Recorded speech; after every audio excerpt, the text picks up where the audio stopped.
Energy, energy. Remember, say, I am the baddest Energy, motherfucker you know. energy. I'm the baddest motherfucker you know. It's gonna take three Kane, motherfucking things, and that's what?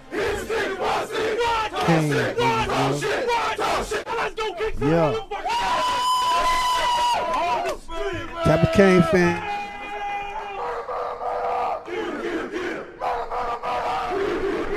What they say, Big Davey? What they say? Let them know. One more time.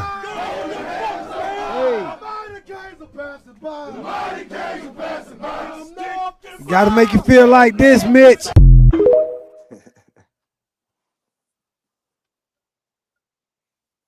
R.I.P. Al Blades, man.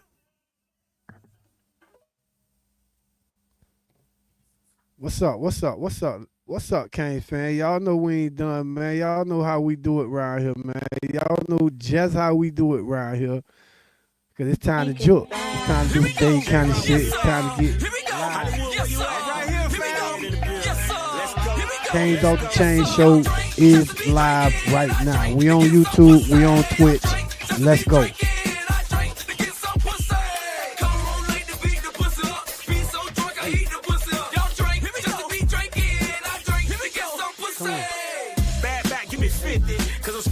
And every nigga is with me.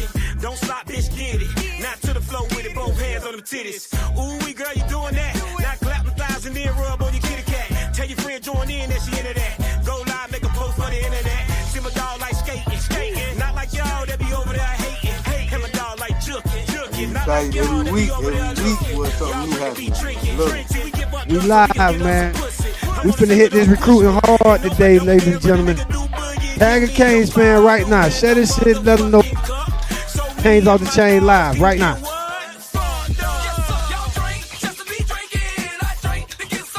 Woo. Guess what, though?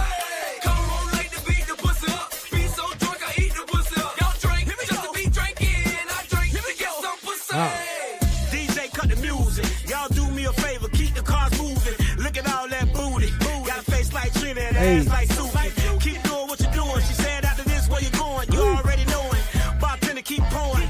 Been stepping out one. Bitch, I been touring. Everybody outside. Now point at your dog. Get a nigga high five. Pull out the stick. Can't do it like me, nigga. Now act like you got on some skates. Tell the DJ to turn up the bass. We gon' do it like back in the days. 1998. Jigger that shake. Jigger that shake. Not shake. Look at that, jigger that shake. And now give a fuck if it's real or that's fake. Don't drink just to be drinking. I drink to get some pussy. Don't drink just to be drinking. I drink to get some pussy. Come on, late to beat the pussy up. Be so drunk, I eat the pussy up. Don't drink. Energy, great energy. It's been a big week. It's been a big week. Let's go, man. Let's go. Tag a Canes fan right now. Let them know we on YouTube right now. We on Twitch right now. Canes Off the Chain show. Hey, Juke with me. Hey, Miami. Hey, Dave. Let's go. We live, ladies and gentlemen. Act like you know. Act like y'all know what to do. And tag a Canes fan right now. Tell them to subscribe to the YouTube channel. It's a Dade County thing. It's a Miami Hurricanes thing. And I'm going to get to y'all one more motherfucking time, man. If it don't make you feel like this right here, you not a Canes fan, kid. You not. You just not. You got to be able to feel like that throwback shit, man. Like that Al Blade shit. You got to be as passionate as his whole family has been. Hurricanes fans. Canes all.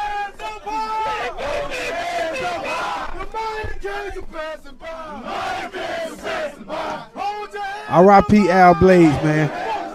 One of the best. One of the greatest.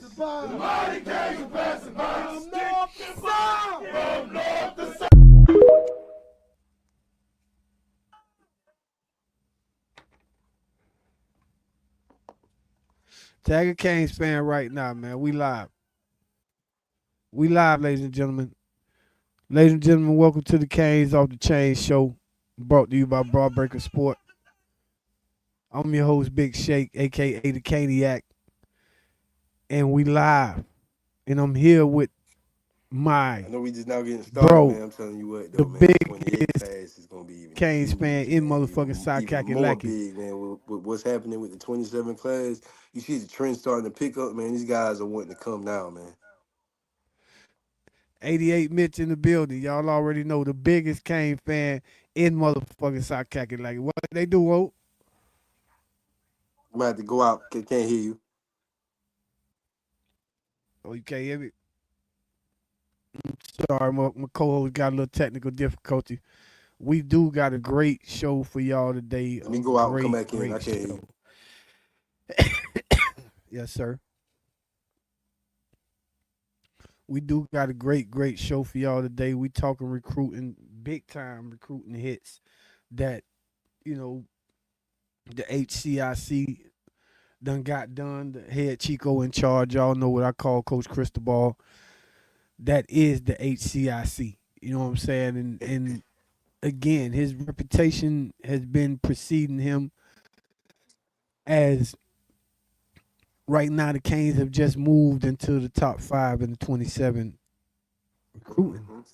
So again, salute to the HCIC Coach Mario Cristobal and that dog of a staff that he done put together that right now it really can't be touched by nobody, man. Just being honest. That ain't no Kizzy, that ain't no Homer shit. That's like that guy is going out and getting it done, and everybody that's with him is going out getting that job done as well.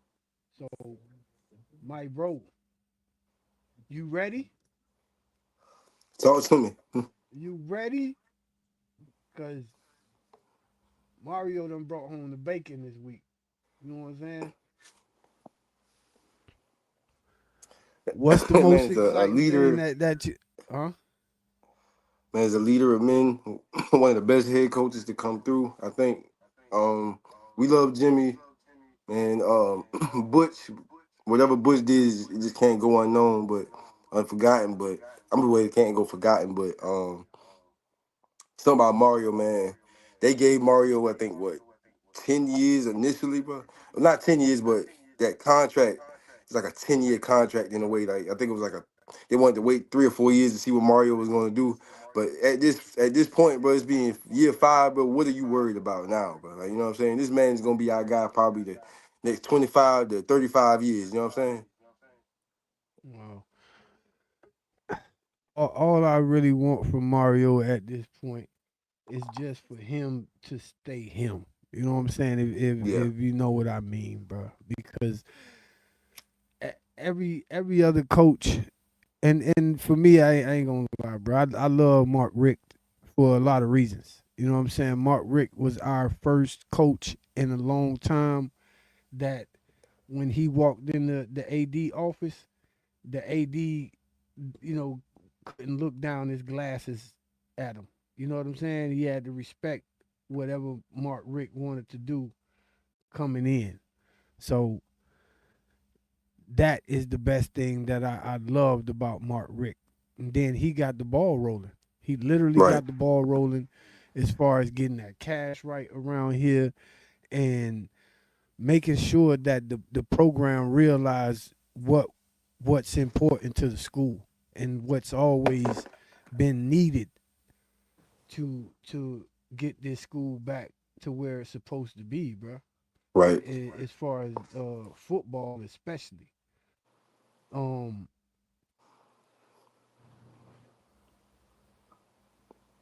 any coach before Mario that you kind of took to, you know what I'm saying? That he didn't do so well, but you felt like if he had like I can't hear you. Hold on.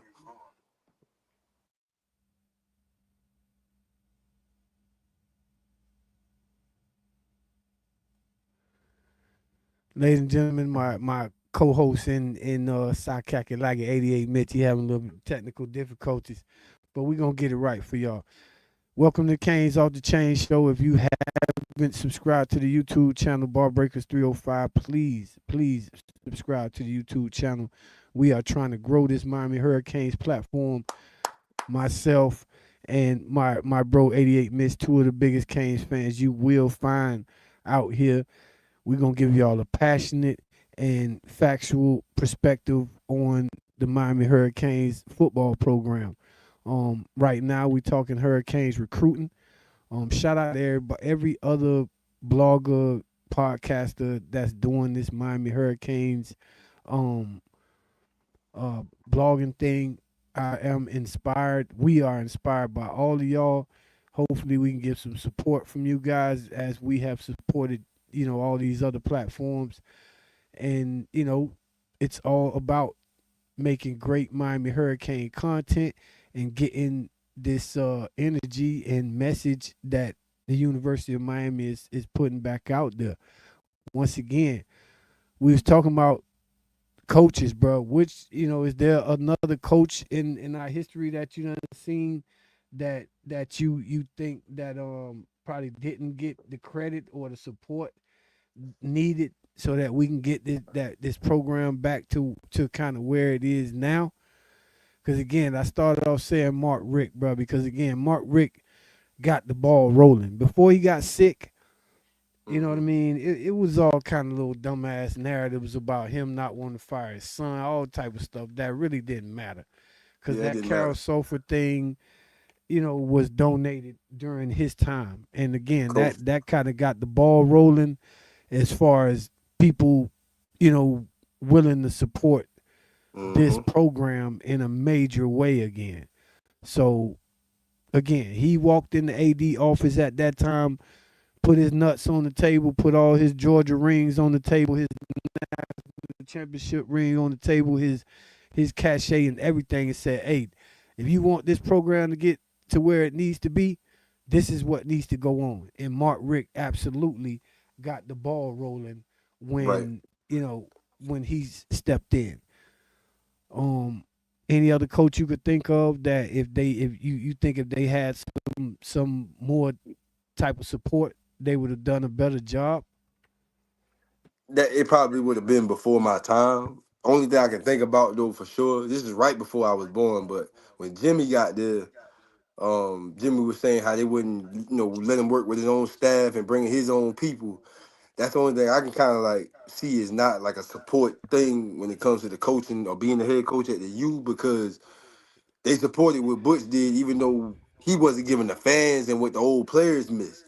Butch was trying to, change that thing up and bring us back from, being down, lost scholarships and shit. But as Exactly, far as support, probation. bro, no, hell, we love Larry Coker, bro, but Coker was dealing with that man was dealing with a hell of a hand, bro. He had a hell of a team. And what could you take Listen, from Coach Coker, bro? We couldn't even say Coach Coker wasn't doing this, he wasn't doing that. That man followed up and did his job with the team that Bush built. So I can't really say there's no coach that we had he that couldn't like. he couldn't sustain it for a lot of reasons, bro. It was all types of fuck shit Not coming enough up the discipline pike. in there too, I think. Yeah, it was all kind of dumb shit coming up the pike for Larry Coker, from the Nevin Shapiro's and just Yeah. the Willie Williamses. This it's a lot of things that was going on that kind of had this program imploding. Ladies and gentlemen, we love your comments, and if you want to join the show, I'll post the link if I get any requests for us to post the link to get on camera with us and talk Miami Hurricanes football. Again, this is the Canes Off the Chain show, brought to you by Barbreaker Sports. Please subscribe to the YouTube channel. We are coming in, fast and furious as far as what we're gonna do when it comes to growing this show. You guys are gonna see Hurricane football type passion when it comes to conversations that we have and topics that we discuss when it comes to this program. So you won't find two more passionate Miami Hurricane fans than my partner 88 Mitch out of South Kakalaki and myself, the Caniac, Big Shake. Um, right now we were just talking about Mario and any coaches that we thought didn't have support. I want to go back to what you were saying about Jimmy Johnson a little bit, Jimmy had all the support. Just to be honest, like Jimmy could have became mayor of Miami Dade with what he was doing after what Snellenberger left for him, as far as him Oh yeah. knowing what this shit was down here talent wise. So he created a national champion. He had like a couple of fucked up seasons. Then from that point on, the players actually started showing up, Yeah. and his evaluation and his eventual uh knack for recognizing great coaches Hmm. underneath him, because his tree ended up being ridiculous with Tommy Yeah, that tree Tuberville. was crazy, For man. you know what I mean, Butch. It was some boys came out of that shit. You know what I'm saying? So Ed Orgeron was on that staff, I Ed think. Orgeron, exactly, bro. You can go on. Mario was on that staff for a little bit. You got Mario was a grad assistant, I think, at that time. So Okay. Jimmy had all the support, and that next 2 3 years, because remember Erickson won back to back, I think. Well, no, Erickson won 2 out of 3. exactly because we were just coming off the one that Jimmy won, and the team that Erickson had, it Right. was Jimmy's team also. And the recruiting Yep. class after that was Jimmy shit. So the thing that Erickson brought was that one back system, and he had that foundation that Jimmy left with the every defensive and offensive lineman can get up and fucking move. I ain't Because gonna lie, that's one of before the that, best things. everybody was big lumbering, lay on you, type motherfuckers. No, Jimmy said, boy, if you gonna play defensive line or offensive line for the University of Miami, bitch, your ass gonna Hmm. be able to move. Yeah. So that's what Jimmy Johnson literally brought to college football. You know what The I love the about that? You know speed what I in the love about that one trenches. back offense that Erickson brought in? I love it Talk. because it's stuck. It's stuck. What? Like it became college football throughout other programs, and then now that you think about it, because our coach is a former offensive lineman. The only time you see them bigs, man, you see a Lo-Fi Thule or you know what I'm saying, whoever you see in the backfield. Maui know it might jump back there, whatever, but you're not seeing that heavy that you know what I'm saying that heavy backfield until Mario came back there, bro. Because Erickson he established something different, and I think that kind of fit our program throughout the years for sure, especially with the speed and talent we bring in. Yeah, and that's exactly it was ass whoopings at every position. Too much speed, Literally, yeah. that's what it was when it came to those programs, bro. When Erickson brought that one back system, we was already brutalizing people with a fullback. So I'm about to imagine even Donnell somebody Bennett, come bro. exactly. So imagine somebody coming in with an offense where now is wide open, but we still physical. Sound Mm-hmm. familiar? Right.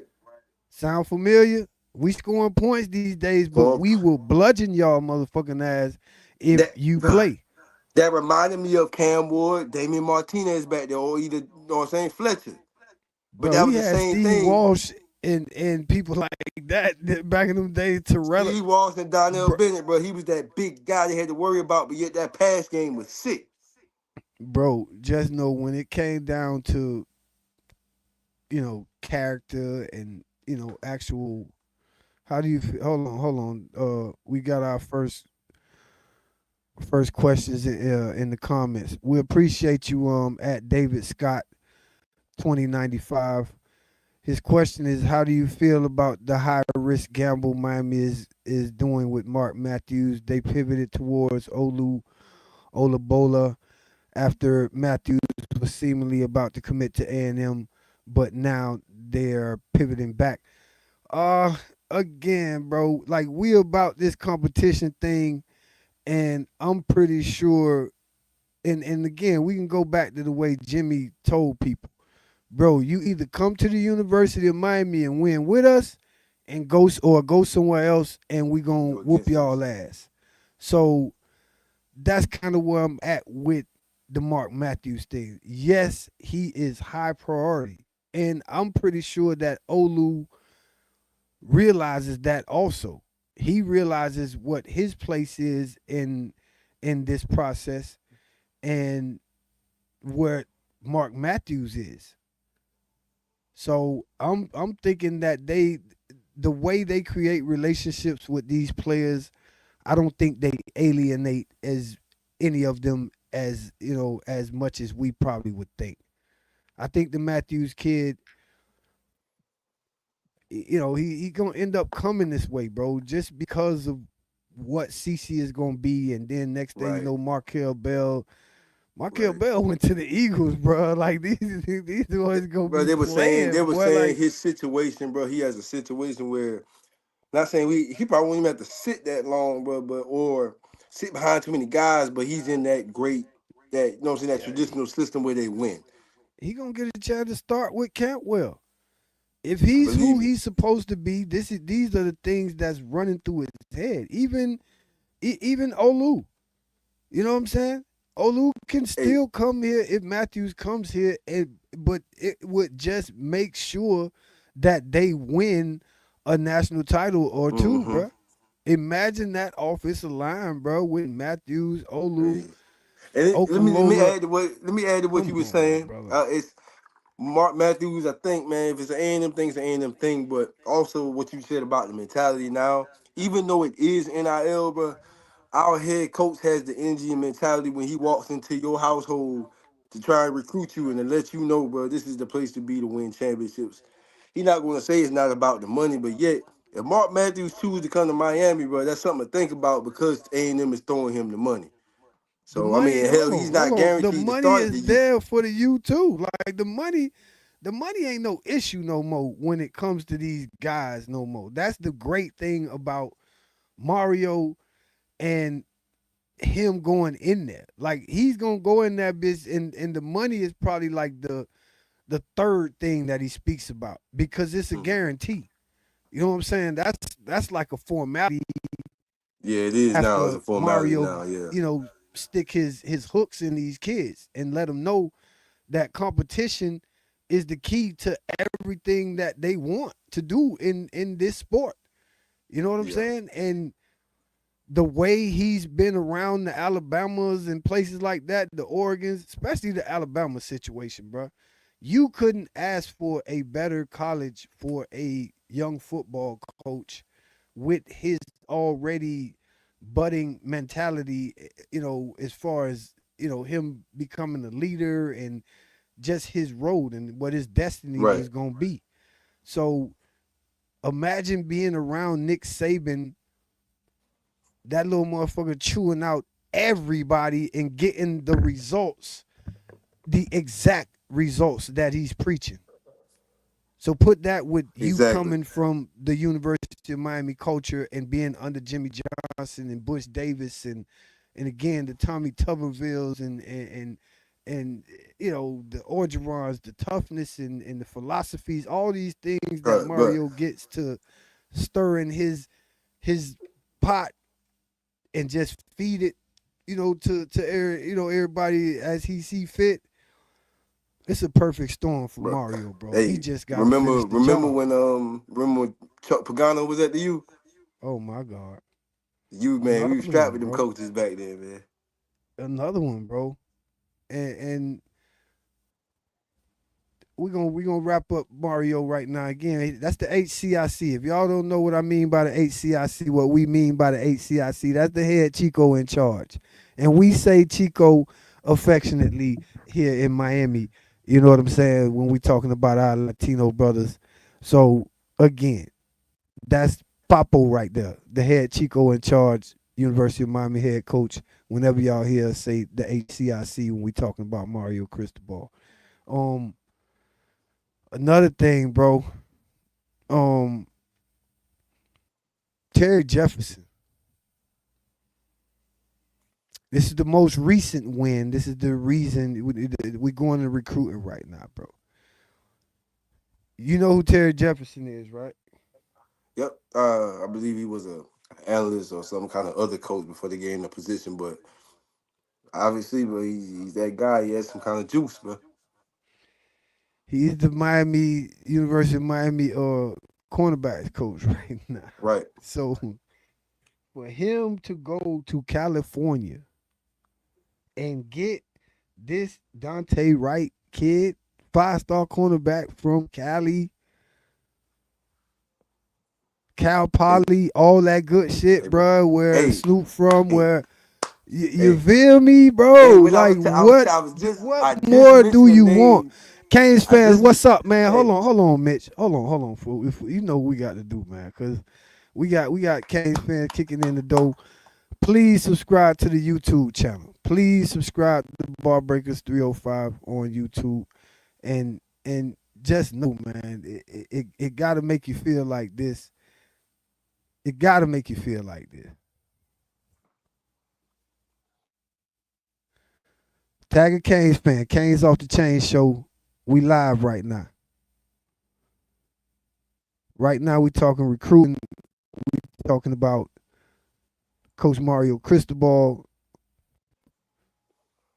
hey, bro. If y'all don't know, y'all see that energy in the background right there. R.I.P. Al Blaze. R.I.P. to every hurricane that ever slid through and rep this U. Um, Dante Wright was a big win, Mitch. Dante Yeah, Wright was a big fucking win, and I don't know if we realize how big of a win this was. Do you hey, bro. realize this is the best cornerback prospect we've had Hey, bro.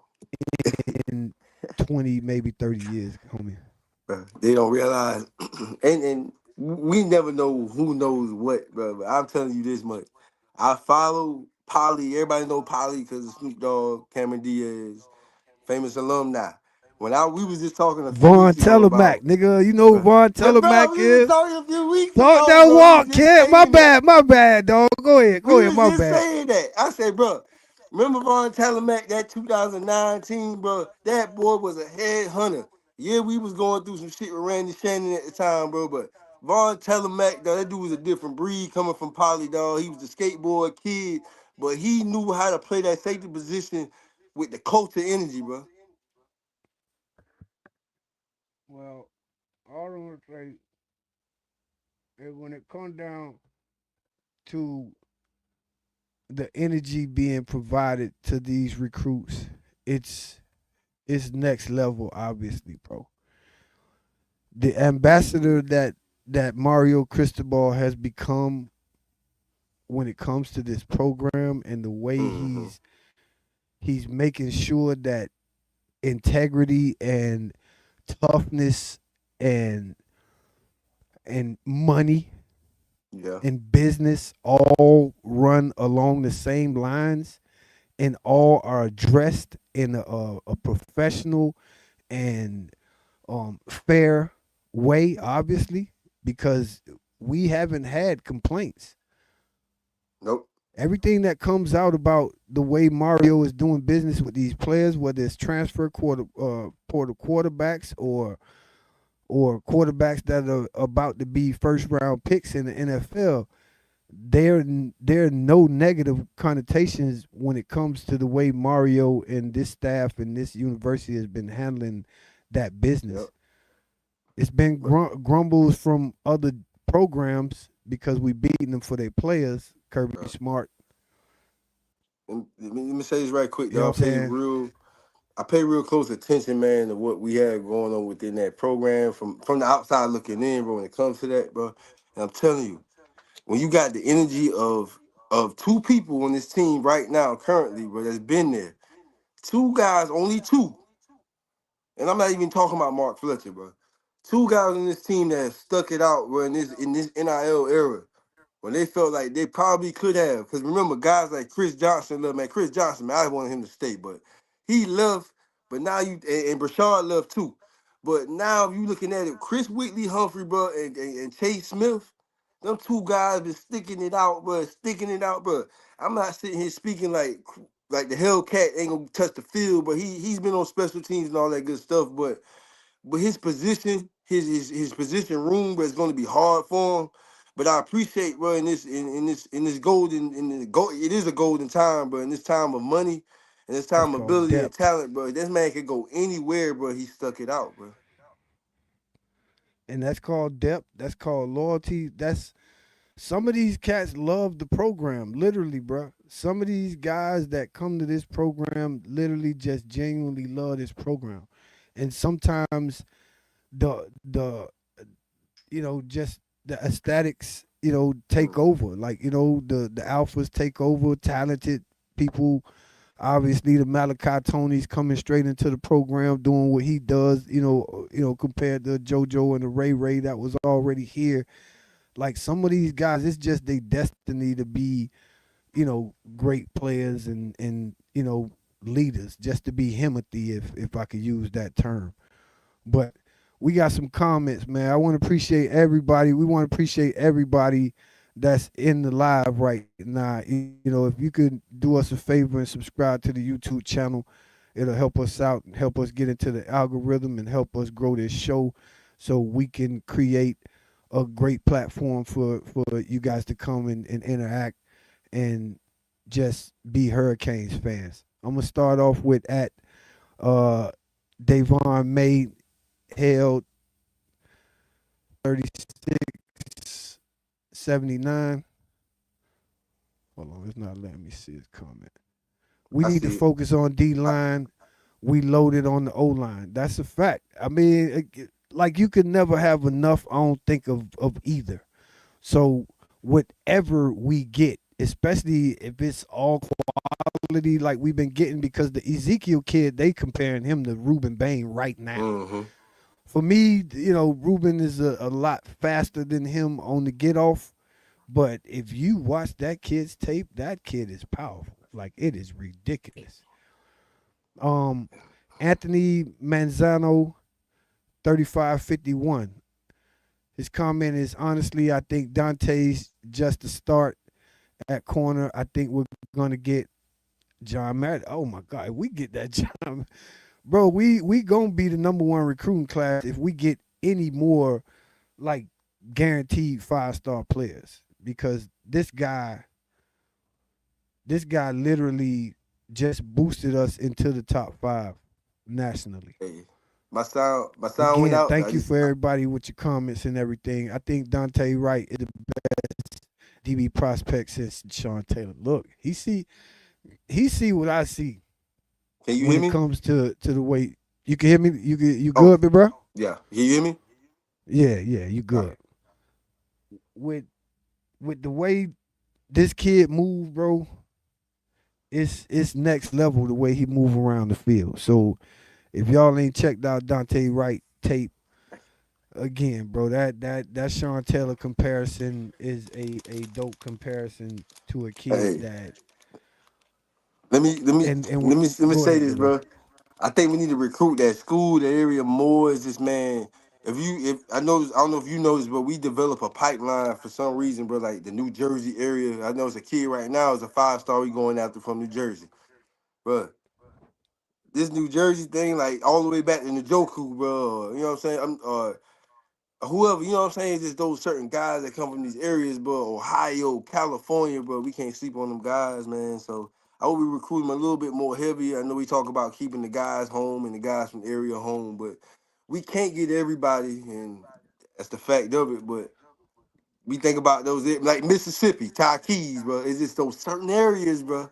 Again, bro, listen, if you didn't watch the Ty Keys tape, please go. Just type in Ty Keys on YouTube and see this young man, 3,200 rushing yards in one season. That's all you got to say, bro. 3,200. It just make me feel like this, Mitch. Tag a Canes fan right now. Tap a Canes fan on the shoulder right now. Let them know Canes Off the Chain show is live right now. Right now. I gotta make sure that when we talking Hurricanes football, the energy is right. Y'all see Al.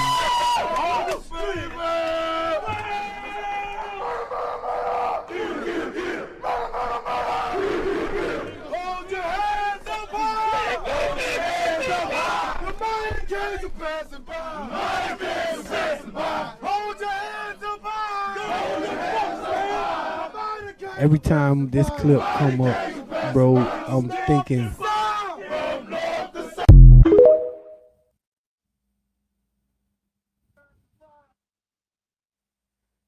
That's one of the best. That is one of the best clips you can have, bro, from any Man university. beside you say, I am the baddest motherfucker you know. No matter what era it came from, bro, it's one of the best videos you Don't can take get three motherfucking things, provided, and bro, that's from your what? team, bro, from your leaders, bro. You Talk gotta shit, have talk videos like shit, that, man. talk shit. Let's go kick some motherfucking ass. On the street, And guys talk like that all the time in locker rooms, it but it's gotta make not you like feel that, bro. like It's not this. that energy right there. It gotta make you feel like this, Canes fans. Hold your hands up high. Hold your folks, man. Mighty games are passing by. Mighty games are passing by. From north to south. From north to south.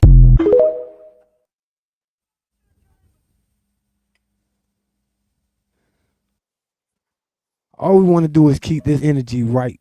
When it comes to this program, what we are getting from the staff, what we are getting from the players, what we are getting from just getting to the game last year. We right there, bro. What Right. a recruit or a current player is gonna push us over the top. Yeah, it's gonna be one or the other, bro. I mean, we gonna be right back. I think we gonna have that nice little and look, we have our history, but I think we gonna have that nice little Georgia run that almost three back to back to back or whatever. We just had that type of talent. We had that type of head coach, and I want to give Coach Mirabal his flowers, bro, because he deserved it. Because Coach Mario had that vision, man, because that's where it needed to start in the beginning. And Mirabal is getting it done. I don't see him going nowhere. Mario said he don't trust nobody else coaching his trenches. So I appreciate that. Like I said, the next 25, 30 years, I don't think the boys going nowhere. They Columbus guys. They not going nowhere, man. And we need that, bro. That's the only way we You going to know, be great. we love the comments, man. We appreciate them. Uh, Anthony Manzano asks, "Is probably where the St. Brown's brothers went?" Yes, and he talking about Amon Ra and what's the other St. Brown? Oh, God damn it, my bad. But yeah. And John Meredith is a recruit from Texas. Miami has to get Caden Henderson. We get that Caden. Hey, bruh, another one, bruh. If you saw Caden Henderson live at any point in your life and you are old enough to know who Nate Webster is, oh my God. And I don't condone what Nate, ended up getting Yeah, we convicted we of or know his anything. situation, bro. He's But he's been just that as a probably football that player, favorite of mine. He's always been that favorite of mine when it comes to that position, bro.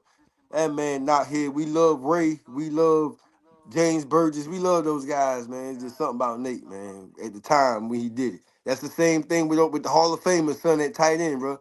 We know what he did, bro. But the time, you know what I'm saying, the excitement, the talent he brought. and Canes fan, that is the question of the day. What is going to put us over the top? A recruit, a transfer portal guy, or a current player? What is going to knock the door down for us? What is going to keep us from having that door slammed in our face like it was that last game of the season last year? Would it be a recruit like like a JJ Dunnigan, who everybody thinks is just the next day best thing since sliced bread? And if you see that kid and see what type of kid he is, how smart that kid is, and what type of athlete he is, uh, I see why. And Um, I'll say this, bro. I don't think it's a mixture of both. Obviously, I think Mark Fletcher will be on that team in his fifth senior season, but I think this will be that team. We will win the national championship. But at the end of the day, yeah, I remember watching that loss at a friend's house, man. It's a tough game, but I think at the end of the day, They played their hardest, but remember, it's always somebody out there that's better than you. We got to the final game of the season, the last two standing, bro. We either had to win or we had to lose, bro. The point is, bro, are you a sorry loser? Are you a good winner? Is the question. We lost the game, bro. It was our shot, but we'll be back. That's the great thing about it, right? Facts. Anthony Manzano asked. Anthony Manzano 3551 asked again. Can you explain how much of a campus prospect Willie Williams was? Look at that, bro. We were just talking about Willie Williams the other day, bro, and now somebody asking about him. Awesome Um, player. because I hear old school Canes talk about him like he was generational linebacker recruit. All I tell you, bro, is size, speed, and just being a grown fucking man. Like when you saw Willie Williams like as a human being, if you ever looked at Lawrence Taylor's body and just saw how he walked, it just looked heavy. But you know that that guy could generate enough speed to break Joe Theismann's leg and shit. You know what I'm saying? So, bro, that's how Willie Williams was as a high school player, bro. Like I that was gonna guy ask you, was, it I was was gonna ask you, ridiculous. do you think he was that next high school player that, like you said, could have made that quick jumps in the NFL, like John Madden said about DJ Williams? You think Willie was one of those guys? With him, he probably would have had to be just a bit stronger, like anybody else coming from high school. But mentally, he probably wouldn't have made it because he ain't make it in college with Right. mentally. But when it comes down to it, he was a generational talent, like bruh said. Because if you know who, uh, what's the kid that played for Penn State, the linebacker number 11, LeVar LeVar Arrington. Arrington. He like you see how big and everything was just crazy about LeVar. That's how Willie Williams was supposed to fill out. You Mm-hmm. know what I'm saying? He was already looking like that down there as a senior in high school, bro. It was Okay. just ridiculous. Um, welcome, my bro.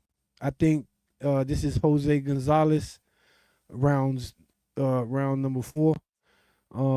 I think the hunger to get back after they were so close will get these players and coaches locked in from the start Sure. until the end and it gets done. I'm not sure if it's going to be just one or two guys. I get that. Yeah, same thing, Sure. like some Michael Parsons shit, like that. But these guys that I just said, you probably can approach them in real life. Willie Williams, you walking up, it's gold teeth everywhere. And again, I don't be wanting to put them boys like life out there like that. You know what I'm saying? But living in Miami, especially Liberty City and Carol City at that time, if you from a certain area and you was a certain type of kid, 9 times out of 10, bro, it was a lot going on, Right. and that kid was a mean kid when it comes to that type of vibes. Now, So hey, bro, let me he ask was you this: different from these other personable guys. how would you feel, bro, about Malachi's ability, his popular, everything that's going on good for him right now, bro? Imagine his talent ability in those days, bro, and the attention he would have gotten those days. Like, think about it now, but they live in a different time where the crime, like everything else is different. You know, they make their NIL money. You don't have to worry about those type of worlds. They don't affiliate in those circles. But imagine his talent in those days, bro. Imagine probably what would have happened, bro. He a throwback, just to be Yeah, honest. throwback. And That's again, the crazy. That's what I the was getting at. you got to be a throwback to play, and I'm talking about mentality. Like you got to want to compete to play for this team. For what Mario, again, he ain't gonna change when it Right, comes to the sauce and what he's seen and what he knows works. right, So he just has had to update, the process and everything around it. And he has done that. That's why he's stacking, all of these players, bro. Did you see the way Bryce Fitzgerald looks right now, bro? I'm pretty Yeah, sure man. every Him and young safety that right. follows young safeties sees that, bro. That is crazy the way that and guy look right now. and him and Josh Moore, they're different positions, but they're kind of somewhat the same physically, same player. And look how both of them growing into their bodies, bro. Facts, That's crazy. facts. And look at the Ryan Max stand around, the Dylan Days stand Yeah, around. You know what I mean? These boys, again, it's a different type of loyalty, and those are the things that you look for in you some of can these feel it. players. You can feel it. They staying around, man. Like you said, bro. The right coaches in their ear, man. From Etheridge to even I give Gidry, man. Everybody that was on that defensive side of the ball, man. It's an example, like you just said. Damari sticking around, Dylan Day sticking around, bro. Why are they Mm. sticking around? Because they know they learning, but they developing. Their Yep. injuries, they have personal injuries, they have personal situations where you think just upping and leaving is going to fix anything? No, it won't. But just stick around and learn and be a culture guy, man. Because that's what it's about, and that's what's happening right now, like you said. Uh, Anthony said, I think this is what hurts the generation. That mentality exists as much as it used to because these kids are playing with each other in 7-on-7s. That's true. Uh, I, the 7-on-7 thing for me, I just think that it's a platform. You know what I mean? It's just turned into that. As long as they get in some recognition and being able to kind of, you know, meet and and Hmm. what's the word I'm looking for? And and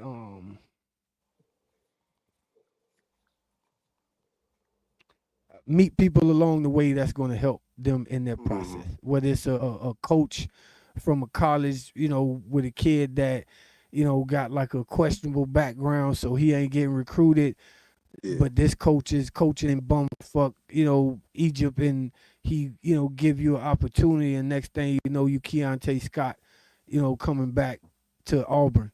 You know what I'm right. saying? So those are the things that those 7-on-7s and things like that provide, and it provide opportunities for coaches.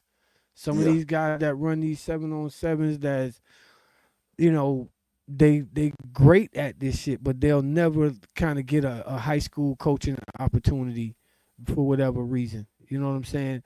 But it's become a business now, and a actual platform that right. that college football and everybody is recognizing. So, and it kind of bring down some of the things that goes on in the neighborhoods for me.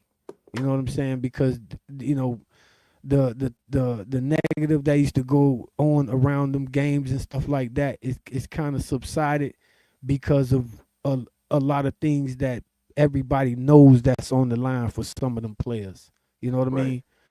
So if you out here hustling and your little brother is a kid that's playing 7-on-7, and you know that he has a bright future, why would you go to the games and all that there if you got problems in the streets? You know what I Yeah. mean? And kids on the other side, their friends and family thinking like that too these days. So some of those things are great for this. Right. There you go. It definitely helps the network. That's the word I was looking for, Jose. Thank you. It helps him network. Those 7-on-7s are definitely, and it's fun, bro. You definitely don't want them to be robots. You know what I mean? You definitely want them to be able to kind of lay eyes on each other, and just be like, okay, so he's supposed to be him. I'm out here too, so let's do this. You know what I mean? So, all that it has its place in college football right now, and Hmm. excuse me, I'm just happy that these kids are getting a chance to um experience a lot of things early that the Yeah. football players before them probably would Could. never ever experience. You Yeah. know what I mean? Yeah. This shit is awesome now. Um, what we do on this show, we always give some TikTok um some TikTok creators some opportunities when it comes to what we show. So we show TikTok clips on here, and that deal with the program. So y'all let us know what y'all think. Do you want this? I said, do you want this? You want to dig deep. You have to dig deep. Your mind. NFL. He's just showing basically the growing and development of our players and what it can do. Nice. So that's what he's showing the crowd right now. And Come on.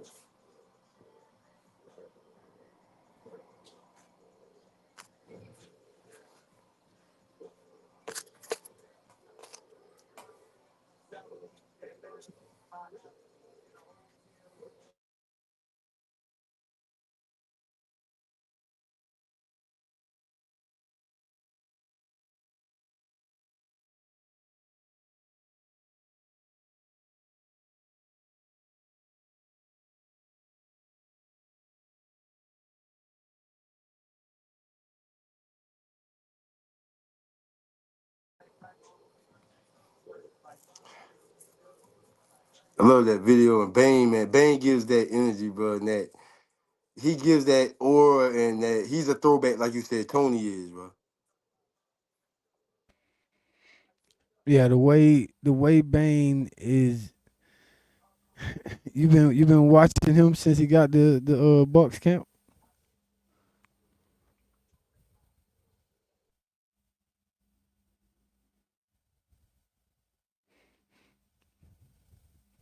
You can hear me. I think my co-host he froze. Yo, I'm Get back. him I'm back back. on I'm here. back. I'm back. You've been watching Bane since he got back to Bucks camp, nephew? But I was Huh? talking to me. Yeah. I said, All have right, you my been bad. My watching bad. My Bane bad. since My he? bad. My bad. But my bad, bro. I want to say Bane, just like you said, Bane is a like Tony. Tony's a throwback. Bane's also a throwback. Forget all the short arm bullshit, man. Like I just Miami. A lot of fans are mad. Miami Dolphins passed on him. I get it. Who cares? He's in Tampa. Bane is going to be that next franchise guy, bro. And if Tampa let him go, wherever he goes, he's just going to be that guy because he brings the energy. He works hard, and everybody saw it while he was in college. I don't know if you saw the clip, but when the GM, when they brought him into the office, when they called him, excuse me, during the draft, he said, "Man, do exactly what you did in college, bro. Competition level might be different, but if you do what you did, which means the work ethic, bro, he's going to be another Hall of Famer, bro. I said he's going to be the next Hall of Famer behind Calais Campbell, bro. DN or D tackle? You think he gonna stay at DN?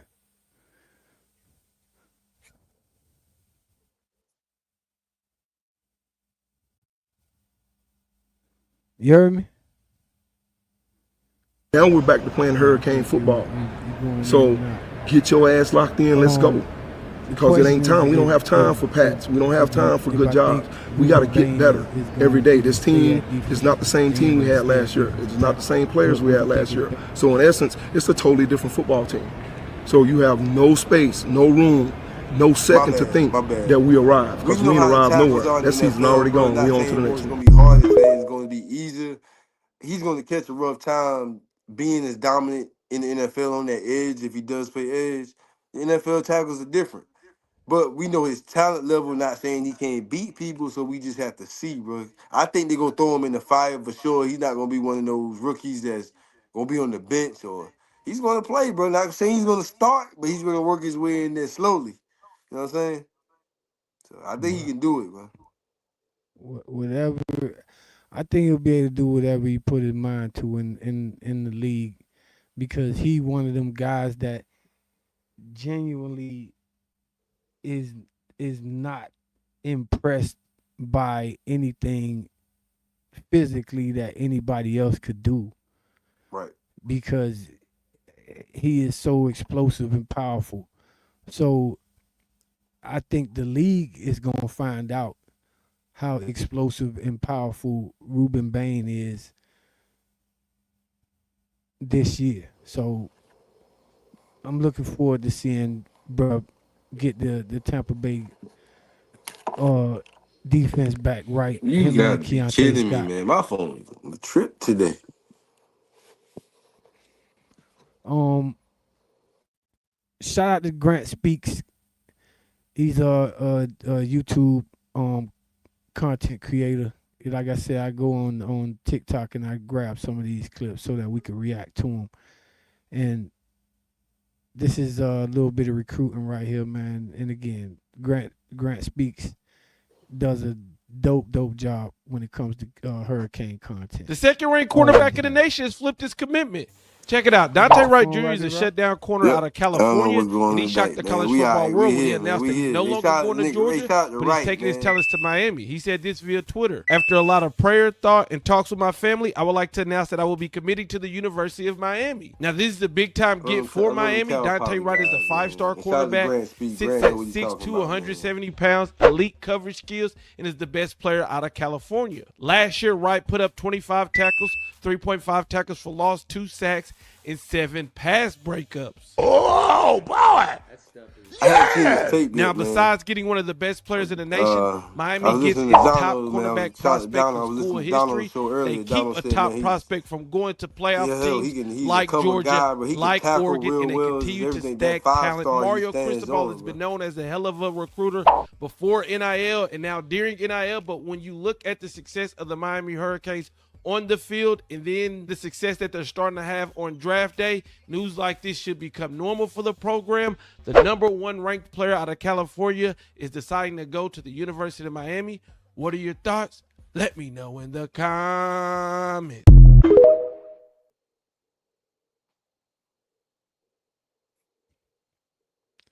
Like I said, shout out to my bro Grant Speaks Canes. Not acquainted with him, but I do dig the content. You good, big bro? I do dig all of his content, and again, I use the TikToks that these guys create because they definitely deserve to have their content promoted, and I don't mind doing it. Again, this is the Caniac. This is the Canes Off the Chain show, and it's brought to you by Barbreaker Sports. If you haven't subscribed to the YouTube channel, please do so. It's Barbreakers 305 on YouTube. Please check out the content on the channel. It's Miami Hurricane content intensive. We are two of the most passionate Hurricane fans you will find anywhere. My man 88 Mitch out in Sakakilaki, the biggest Kane fan in motherfucking Sakakilaki, and me, the Caniac, aka Big Shake. You see Dante Wright. Like Grant said, this should become normal for the program. Like it became normal for Alabama. Like it's normal for Ohio State. Like it's normal for these SEC schools that everybody, assumes that should always get this type of talent. Miami turning this shit into what it's supposed to be, bro. Tell you something, man. It's something different about the cornerback position, bro. I brought up Tracy Howard's name earlier. Dwayne Starks, man, and you think about the certain corners you didn't have to worry about, bro. Think about Michael Jackson, bro. Michael Jackson is probably the best cover corner we had how many years, bro? You didn't have to worry about him. I remember. So it's those guys, man. I know Dante is a young guy coming in, bro, but that's the kind of player. Like I said, shout out to Donald, man. That's what they was talking about. I hadn't seen his tape, but they saying his cover skills is he can tackle real well. He's not a player that he's like Dunnigan. Dunnigan is kind of like, I guess, under the radar. We didn't really know about Dunnigan, bro, but he's just another Dunnigan probably coming in, bro. We'll see, man. But the hype is big on Dante, bro, and it's just him being a corner. We don't get him regularly, so. Shout out to OJ Federic, man. Shout out to Xavier Lucas. Hey. Y'all boys, Y'all boys But we on the love him. thing. We love him. But Frederick was a freshman All-American. We love him. Jabari, what we doing, man? Oh, that's my favorite, boy. That's my boy, man. Jabari, what we doing, man? Like once again, bro, like stacking talent is one of the best things we could have done, dog. When it comes to the way Mario is building this shit. That's why you know he is not bullshitting these kids when he talking to them, bro. Because they know. They got the internet. They know who rank where and who do what and who what. Right. So that's why this linebacker is so fucking important, bro. That is why this linebacker is so damn important, bro. I ain't worried, bro. Let me say this real quick. I ain't worried. We just Hold inexperienced. on, cause we got a couple of new comments before we get right back into that. Let me start here. Mitch, I believe the highest quarterback recruit we got committed was Patrick Peterson. Damn, how the fuck I ever forget about Patrick Peterson? That, do you know who the fuck Patrick Peterson is? Oh my god, that's a great fucking comment right there, bro. I think, bro, we was just doing that. I think we was in that time, bro. I think we was just on the downfall. We was losing those players, bro. The players we should have got, man. I'm We gonna think drop the about link in those the guys, comments bro. for you right now, Anthony. I got you. We think about those guys, man. We lost, man. Julio, and we think about the Jerry Judys and the, whoever left home, man. It's terrible. But during Pat P's time, man, coming out of high school, that was just that era during that time. Hey, and you're right, bro. He probably was one of the top ones, but we just missed out, man. So thanks for pointing that out. I ain't remember that one.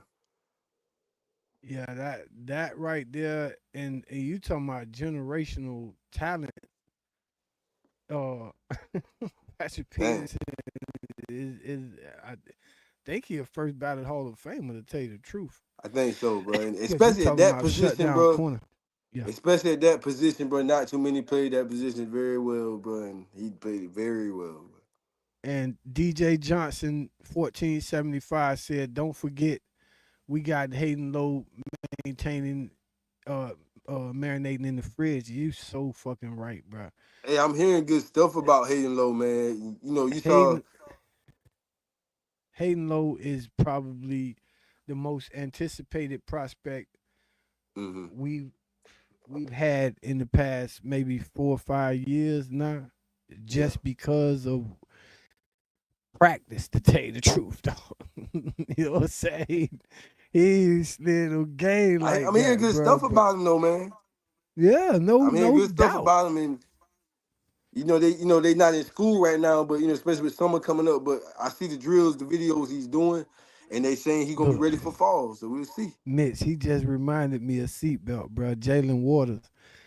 I apologize, the seatbelt. Come on, man. These boys, look at the shit that we stacking. You see what they saying in the comments, bro? We stacking, my bro. You know what I'm saying? My bro, I put the did it come up? Thought I put the link in the I put the link in the comments if y'all want to jump on the show on camera with me and my bro 88 Mitch. Again, bro, we watched a coach come in here and change just the whole atmosphere around this program. And what he's done as far as talent acquisition is somewhere short of amazing. Yep. I was getting. Canes I always we got somebody like kicking in down, the door. Down players or point the finger, but we just in that time, bro. But look at the development, bro. We went from DJ Scaife to Jackson Catwell, bro. Oh I mean, there you go, bro. Guys, I forgot to mention one corner. We don't talk about him a lot. Remember Jalen Ramsey? It was just coming out of built high school? so different, bro. Jalen freaking Ramsey, look at the guys we getting now compared to the linemen we had 6 years ago, bro. You listening to that name, Jalen Ramsey? Oh my God! Out of Meridian or something, out of Jacksonville, Jacksonville, yeah. Out of Jacksonville. He Oh my did God. he end up going to Florida or did he end up going to Louisiana? Nah, LSU. he went to Florida State. Jalen. Oh, he went to FSU. Yeah, he went to FSU. FS Poop. My bad for saying the name wrong. It's FS Poop. Calatrashy. Yeah, exactly. When it comes to this show, man, it's all disrespect when it comes to See, the for Gladers me, and the FS Poopers. I I can I hate Florida with a passion. I hate the Gators, but I can respect the FSU because they're more to me. They're more of a brother, like an actual close in talent to us. Florida, the Gators are to me just our step cousin, our redheaded stepchild, basically. Talk, talk, please, please. More disrespect, more disrespect. Cause for me, I'm more hate of. At first, let me just let everybody know who just jumped on the show. The tag is Anthony Manzano down there on on the comments, man. We appreciate you jumping on the show with us, Yeah. Anthony. And go Canes. So Go Canes. we appreciate you jumping on. What do you think about the actual question when it comes down to if one player transfer portal No. For me, current that player I agree with Jose in the chat. One player doesn't. It's like this is what frustrates me about football fans in general. They expect one player to change the program, especially the quarterback. I understand why they say the quarterback position changes everything, but football is the ultimate team game. If one facts. if one part of your defense, no matter how great your quarterback is, if your offensive line is trash and your defense is not good, what does a great quarterback do? Really? Hmm. No matter how elite the talent is, it doesn't. Tim Tebow can cover Florida's when he was there at Florida. There are I have Florida Gator fans around me, and they say that offensive line was trash. He covered up for so much because of what a great of an athlete he was. Yep. But like I said, the quarterback position, no matter how great your quarterback is, if you don't have an offensive line to protect him, that means nothing. Do you guys agree? That's a Right. fact. These days, I can't hear you. the Right. Can't hear you. That's correct. you can't hear me at all. You can hear me, Mitch.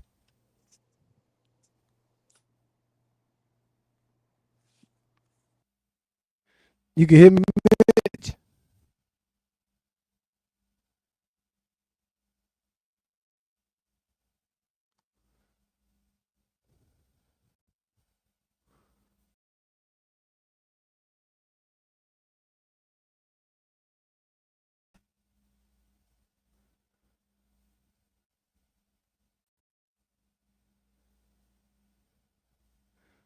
You can hear me.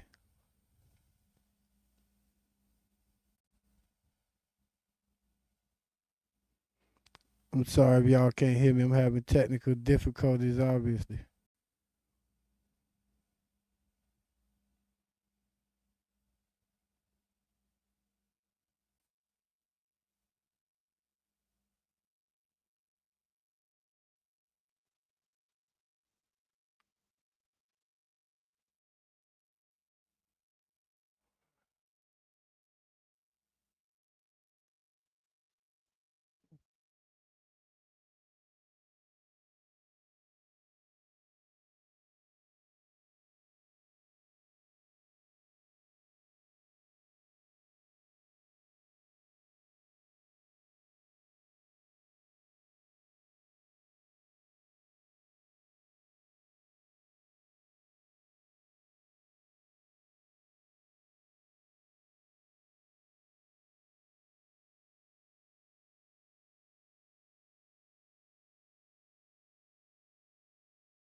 Can you hear me?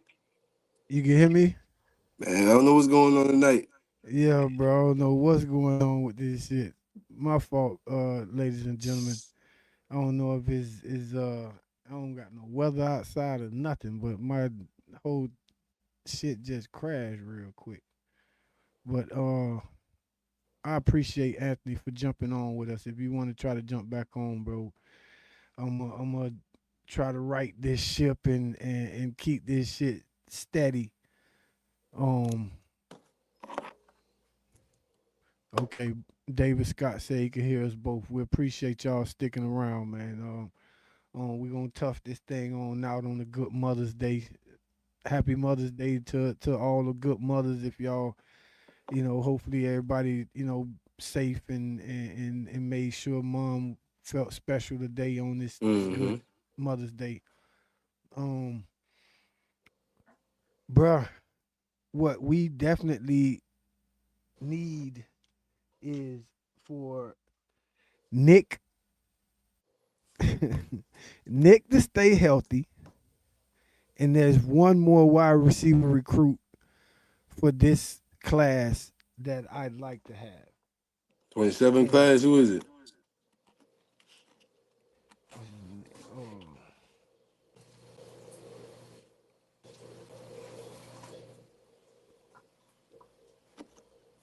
This was, but he committed to Ohio State already. Chris Henry Jr. Yeah. I mean, hell, we didn't who, have it was never no buzz on Henry Jr., man, before he even picked Ohio State. I yeah, wanted him, but bro. I liked him a lot. That's his Yeah. name right there, though. Trey Moore. Trey Moore is who I was talking about. Okay. But Chris Henry Jr. came to my mind and shit because I remembered him and Jeremiah gonna be playing together this year and shit. So it'll be crazy. Yeah, man. That's gonna be a bad room with Ennis too.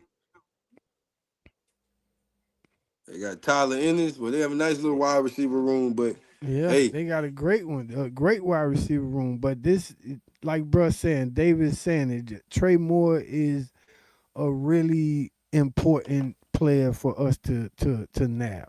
If we can get him and Nick Lanier in the same class, bro, we are golden. And Mark Matthews, stay home, bro. You good. You know what I'm saying? You good, bro. Would you be upset if we didn't get him? Yeah, for the simple fact that bro, if you watch the tape, that's why I'm upset. Like, I wouldn't be upset about nothing else. But if you see that kid pushing people around, and I'm talking about, it's literally when he come out of his stance, whoever in front of him, he's pushing them with just his arms and like pretty much either pancaking them or just pushing them straight to the floor, like a fucking rag doll. Right. That's just like our boy said, shout out to Devon Mayfield, man. Like he said, bro, our O line, bro, we get it. We always loaded on the O line, but that's cool. But at the same time, okay, we wouldn't miss the man. Yeah, we can always use him, but we wouldn't miss it. We wouldn't miss out if we didn't get him because Cantwell being an early guy. We got Irvin on the other side. It's just guys to compete at the tackle position right now. So would Matthews be able to jump those guys, you think? This is what he's supposed to. Like Cantwell. And I'm Cantwell not was mad. basically giving Like, the spot. no, ain't no giving nothing. What? I'm not saying okay, bro. Okay, on the team so what's that the just buzz, bro? that What's just happening came right from now, the national championship, bro. And again, these guys got so many advantages now till it ain't funny because these boys was practicing with them niggas on their on their playoff run last year, right?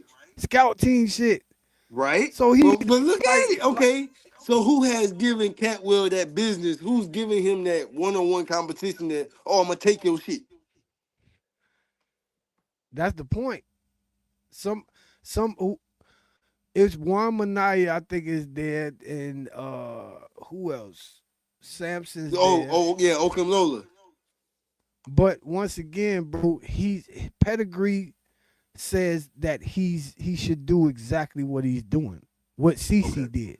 He ain't like them other guys. That's he why coming left tackle, bro. CC play right. He's coming left tackle. Don't matter. Ooh, no, I'm saying it does, but in a good way, bro. He's prepared for the best edge rushers in the country, bro. The best edge rushers in the country don't play on the left side of the defensive line, bro. And then he coming through that Mariball school, so them boys know every position on the line. That's what I meant by giving, not saying per se, bro. That's what I meant by giving because they know the importance of his talent, bro. And since camp started, since like you said, the championship run where he's practiced with the scout team, bro, why was he not knowing that he was gonna be that dude? You see what Johnny Jackson, the Emperor, just said? He said Ezekiel Agbingdale. Damn, I was saying the shit right all day yesterday. Ironbow. It's Ironbow. That's what it is. Ironbow. Is really a 5-star by film. For me again, I can't agree with that, big bro. Just on the tip of how strong that kid is, bro. And it's like gorilla strong, like gorilla to a average person strong, like human to the. That's when you see that kid. Like I said, he ain't moving like Ruben Bain, but the strength is there. Like the body, and the core strength and all that is something that. If I'd say that it's the Bain shit is too much of a strong comparison, I would say that he probably don't project to be an end for me. Right. I think he projects to be a D tackle with how slow his get off is. Hold on. David Scott said Mark Matthews and Jackson Catwell for sure Miami for a long while. That's a fact. That's a fact. That old line would be dummy.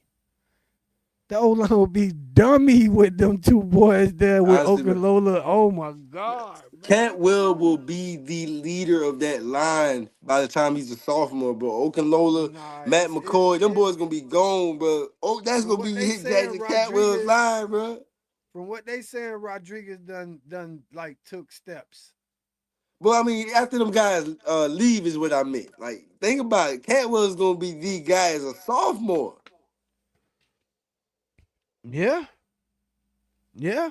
I mean, we like Minaya and them guys, but they haven't developed. They haven't, put anything on tape yet. But look at Cantwell coming in since December, and he's finna be that dude. So I like the leadership they're preparing him for, bro. The mindset they're preparing him for. They only got 3 guys with experience on that current offensive line, bro. So we're gonna see how Cantwell, processes this. Well, the way I see it when it comes down to Cantwell, he should be who he is. Yeah. You know what I'm saying? Like he number 1 recruit in the country, 5-star, offensive tackle from where offensive tackles actually come from. Right. You know what I'm saying? The Cogden kid, same thing, bro. Like that Cogden kid, they are saying that he is right there. You know what I'm saying? Yeah, so it's some play. And then we got Big Max, bro. Max is running around there, bro. I love it. It's some players on that line. You know what I'm saying? So all I know is that with everything Cantwell had to work with on his way to being the starter, here we go. Them boys got a chance to practice with the national runner-ups last year, my bro. Yeah, man. You feel me? That was important, yeah. Them boys got a chance to go through that whole process with them boys, man. Come on, and you know man. what's crazy? That could have been any other school besides Miami, bro. The college football playoff started 2015, bro. It's been a long time since we tasted out till we tasted ours. And that's kind of big, man, to see, Jip Mallory and Cantwell and Wingo, them guys in Paris. Them guys were there, bro, in December. Them guys were there in January, and you know what I'm saying? Pronounce Iron Ball, yeah. Iron Bile. I thought it was Iron Bile. I'm sorry, it's Iron Bill. Okay. because I kept hearing Grant and Donald try to pronounce the name, and they both settled on Iron Bio. So I'm gonna go with Iron Bill until proven otherwise. Okay. Yeah, Cantwell. Both his parents was Olympians, bro.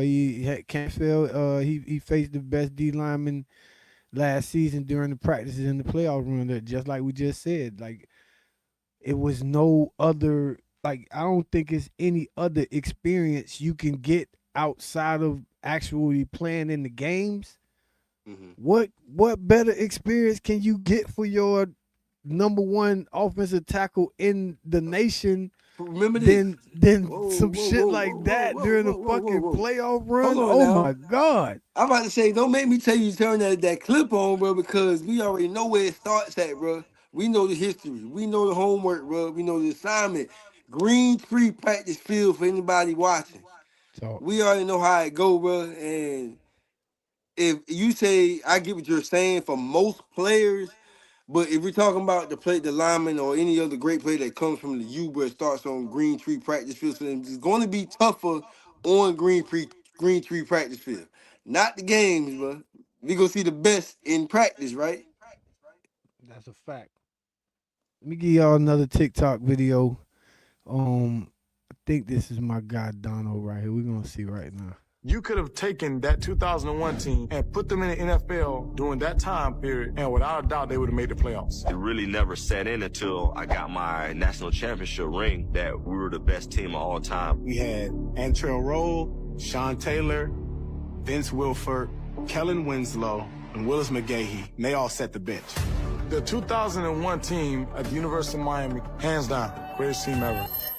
The 2001 Miami Hurricanes are considered by many to be the greatest college football team in history, and the evidence speaks for itself. In total, 38 players from that 2001 team went on to be drafted to the NFL. 17 of those 38 players were selected in the first round. That's pretty much an entire team of NFL guys. And in the 2004 NFL Draft, Miami set a record that still stands today. That year, 6 players from Miami were taken in the first round, the most ever from a single school in one draft. So when you look at all the numbers, the championships, and the long list of NFL stars that came out of that program, the 2001 Miami Hurricanes have to be in the conversation of the greatest college football teams ever.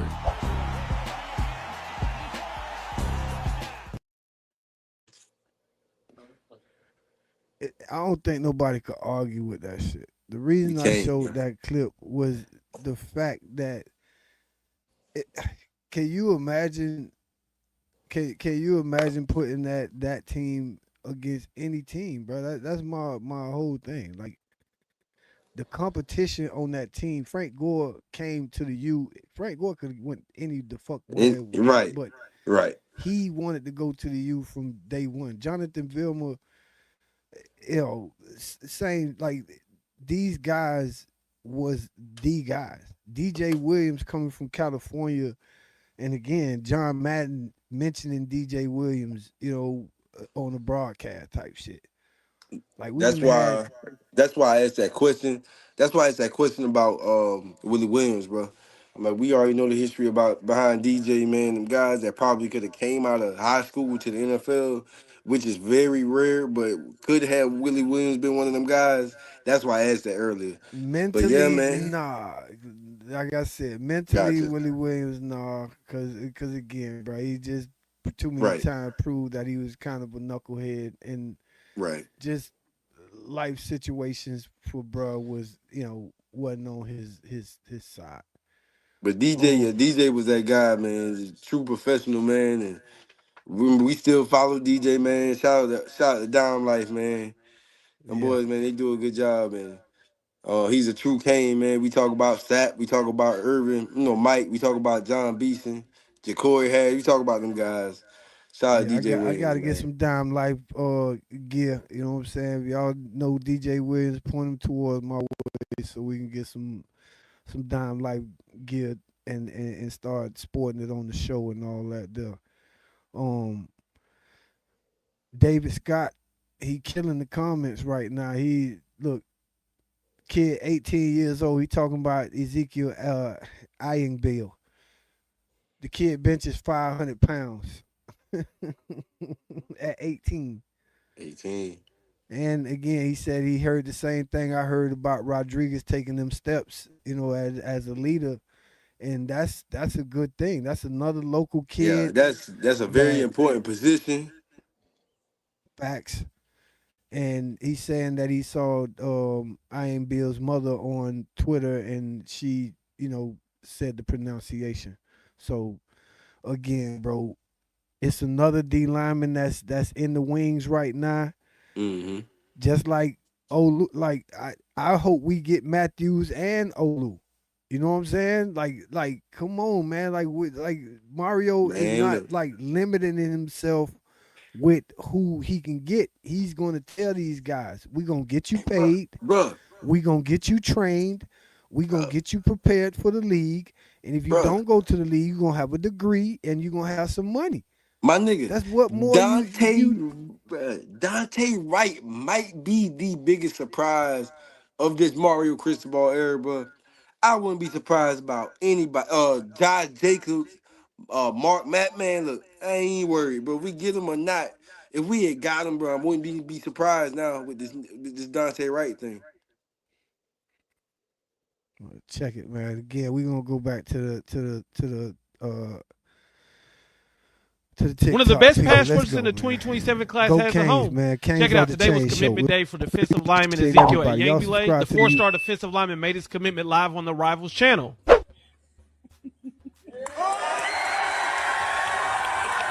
Shout out to Grant Speaks. Ezekiel would pick Miami over LSU and Virginia Tech, and he would explain his reasoning to KHU 11. A very hard decision. It was between, me and God. We had good connections with all the schools, so I said I wouldn't have been up there. But mainly it came down to, development. And I believe that, these are the Just most look experienced at coaches and the most the best force, talented bro. coaches teach me and help me develop at my position. Just the way, they get after, their work ethic. I think it matches my play style very well. And I'm very excited to see, what they're going to do with me and what their plan is to, develop me. Ayangbile sits at 6'2", 265 pounds. And when you're watching his highlights, you're going to see some of everything. Sacks, non-stop motor, crazy get-off, him arriving with force and knocking offensive linemen helmets off. According to his account last season, he had 60 tackles, 4.5 sacks, 10 tackles for loss, and 5 block kicks. Now, this is the type of player that Mario Cristobal and Jason Taylor loves at the U. Miami got a great get today. What are your thoughts on Ezekiel Ayangbile? Let me know in the comments. Man, yes, sir. Shout out to Grant Speaks, man. He does a great job, with Kane's content, man. And again, these are people that I aspire and we aspire to be like when it comes to the content that we put out when it comes to the Miami Hurricanes. This the Canes Off the Chain show, brought to you by Barbreaker Sports. Please subscribe to the YouTube channel. We do go live on Twitch also. If you're on Twitch, same thing, Barbreakers 305. Bro, this Darian Mensah conversation where he's the most important player that we've gotten in the past how many years? Nah, just a couple, bro. I mean, hey, we Cam Ward, bro. I mean, I ain't lying. Cam was important, bro. You I think we just, he was a more important prospect person to get than Cam Ward to us? Well, I mean, both of them out of the because portal, Cam but started some shit, and this guy has a chance to finish it. gotcha.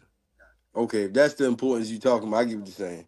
I mean, hell, I mean, if it wasn't for that defensive coordinator we fired, but I mean, honestly, Cam Coach All probably would have Shucks. won. He probably would have won a national championship, man. I can't think I think Lance Gidry kind of pissed on us, man. But Nah, that's Coach All Shucks, man. We ain't gonna call him no out of his name, man. It's Coach All Shucks. I ain't gonna piss on him. I ain't gonna piss on him. That was a past time, and I understand it. But I think Cam he missed guy. 5 tackles this game. Oh shucks, he'll get it next time. I think Cam would have been that guy. That's all I'm saying. But it's Mrs. time. I'm gonna give him his credit, bro. And he's special. And he did it with a 7-5 Duke.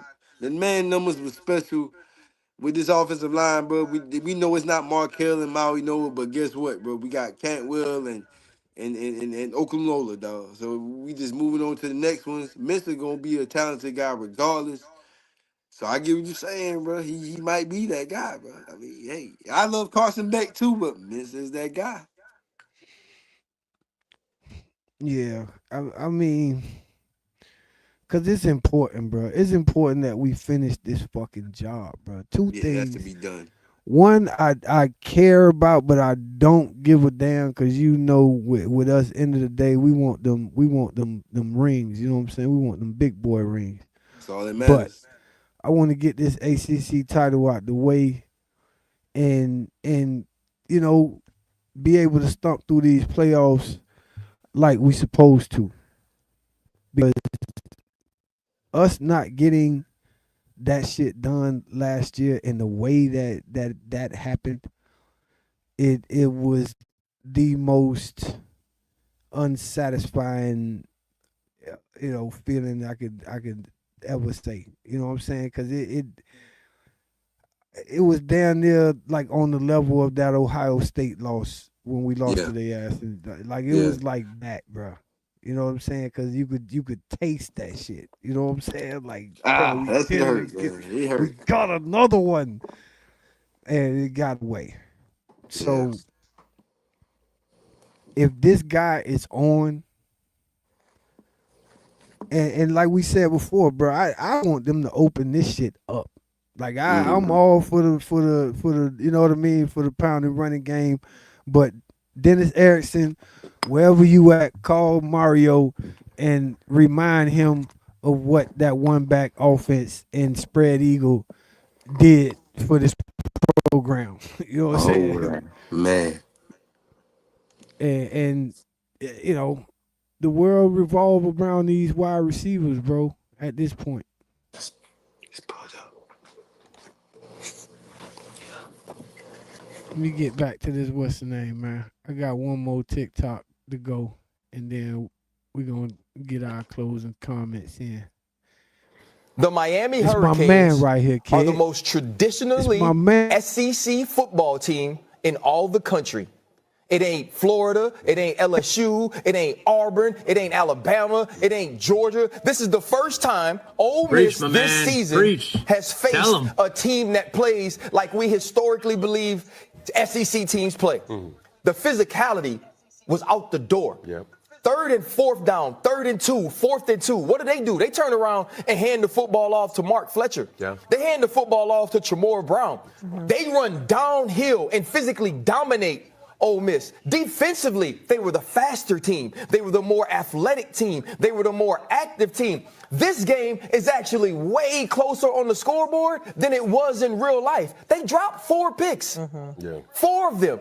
Carson Beck throws an interception on a tip ball in the red zone. That's what I'm talking about. And you want to talk about this season? We have a better quarterback than Carson Beck. Let's go. This team absolutely dominated from a physicality standpoint, from an athleticism standpoint. Malachi Tony, without a question, the most talented person on the field, and he just turned 18. Carson Beck executing when you're supposed to in the biggest moments, like the best of players do from that conference.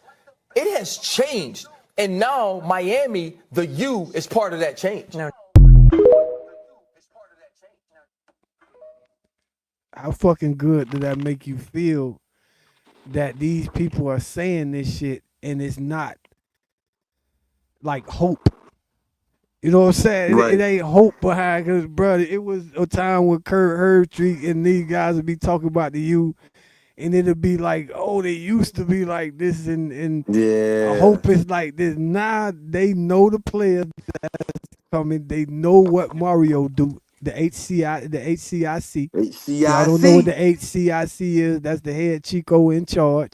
And that's not a negative connotation when I say head Chico, because in Miami, that's affectionate. That's the affectionate way that we refer to our Latino brothers and sisters. Chico. So Mario, the HCIC, the head Chico in charge, always lets you know. That's why when I say about the spread eagle offense and all that there, I be saying it in just because I know that end of the day, spread shit I just want to run the shit up. I want to run the score up, but when it's time for us to keep that score like it is and just, punch people in the mouth. We whooping everybody. Come on, bro. But I want to know we are. Like back in the day, again, I'm 50, so I transcend this shit. Like I done seen it all. This a flex. I ain't gonna lie. Like we after the hurricane, Andrew, the buses was free. So me and my partners, we used to go behind the school to play basketball. The basketball courts used to be by the weight room. It was like 91, so we'll walk right? by the weight room and shit, and you see Tyrell Green and fucking Leon Cersei and fucking Lamar Thomas and all them boys in there lifting weights and shit while we going to the fucking basketball court, my nigga.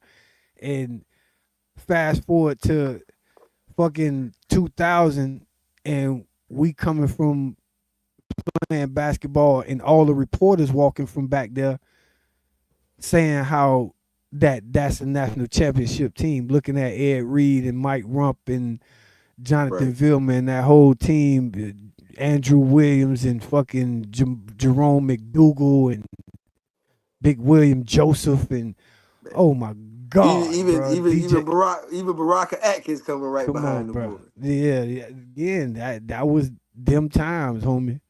So it's great to see that Mario is on that path, and the only way to get to where we were is competition, and these kids believing in competition, along with the fact that you can have that bag and say, "Oh, Georgia want to give you this? Oh yeah, man, we got that. We got that. What you talking about? And we in Miami. But hey, and during the winter, you ain't gonna be freezing your nuts off. That goes and back you gonna be getting developed. It goes back to what I was saying a little while ago, but I understand that it's the era we in. Hey, if I got to come with a bigger bag, cool, same time. Mario and JT and Mirabal, them guys are building a mindset to where it's like, can't say money don't matter, but it's like almost the money don't matter if they come into the U, bro. The boys looking to get to the NFL, bro. And it's happening, bro. You can go to the NFL anywhere, but they guaranteeing these boys almost without saying, bro, you're gonna be a winner at the U, bro. And that's how it used to be, man. If y'all could do us a favor before y'all get off tonight, man, please subscribe to Bar Breakers 305 on YouTube, and tell a friend, tell a Canes fan, tell them there's new faces on YouTube talking Hurricanes football. We actually do a live show on Facebook, also Canes Off the Chain show, the same thing, brought to you by Bar Breakers Sports. We will be a factor when it comes to, broadcasting this Hurricanes passion. Right now we talking recruiting and everything. Imagine when that season gets started. Mm-hmm. Imagine when that season gets started, homie. Yes, sir. So, you know what I mean? Hey, bro. Hey, we have to set something up, bro. Me and you, man. We got to get some live shows going, down in 305, and I come see you, man. And talk we're that make walk. this thing even bigger and better, man, for the fans watching, man. Everybody's, subscribe and everything, man. We thank y'all.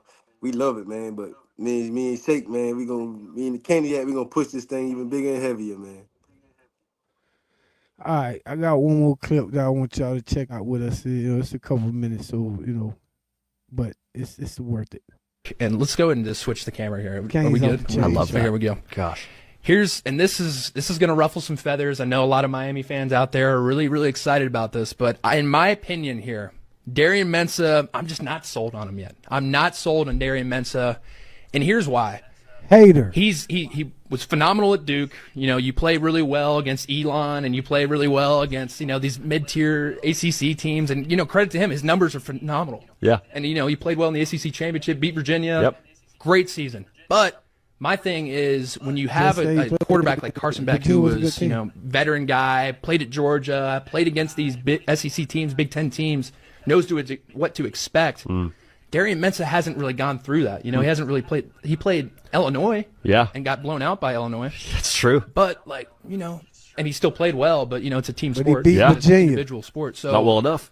I just don't think I'm not seeing. I just want to see. I want to see him go against these big teams. Yeah. Big Ten, SEC. I just don't see him doing well right now. I just need to see a little bit more of him in the Miami offense. I'm not saying he's not a good player, but I'm just saying he's just inexperienced right now. That's all I'm saying. So after watching that clip, not only am I wearing probably the same exact shirt that I was wearing then, but I think just the overall concern is I just didn't know how he would play against higher tier competition, which I felt like was a valid, that's a valid take. And then I watched the spring game highlights, which you go against a competition that was just in the national championship last year, had made an incredible playoff run, smoked A&M, smoked Ohio State, went through Ole Miss too, and then go to Indiana and gave them an incredible game. So that's good enough competition for me. And then I see what Darian Mensah does against this high-caliber defense. I know it's spring, so, take it with a grain of salt, but seeing what he did, I was like, oops, that's on me. Hey, I didn't recognize your game. That's on me. Mensah seemed to be the highlight of the scrimmage. He threw 3 touchdown passes, one to Barkate, who is his former teammate at Duke. So seeing them together on this team. Oh, really? Still a nice little tandem there. Plus you have Malachi Toney, all these freaks in the receiver room, which seems to be an extreme strong suit for this Miami team and only will continue to be throughout the season. So we're excited for this. But the thing that impressed me about Mensah in this scrimmage was the poise in the pocket. It looked very similar to that Cam Ward-esque poise. It's that comfortability, that calm and collective. That's what I saw when I was watching these highlights. I'm like, that really looks like Cam Ward, does it not? But he just really looked comfortable to me. He was making the right decisions. He never frantically threw the ball. He never was, getting anxious or worried in the pocket. He looked very calm and was just making the right decisions. He was throwing the check down when 1, 2, or 3 wasn't there. He just, all right, hey, I got my guy in the flat. Let's just hit him. So making plays, and that just comes with, it's just a veteran guy.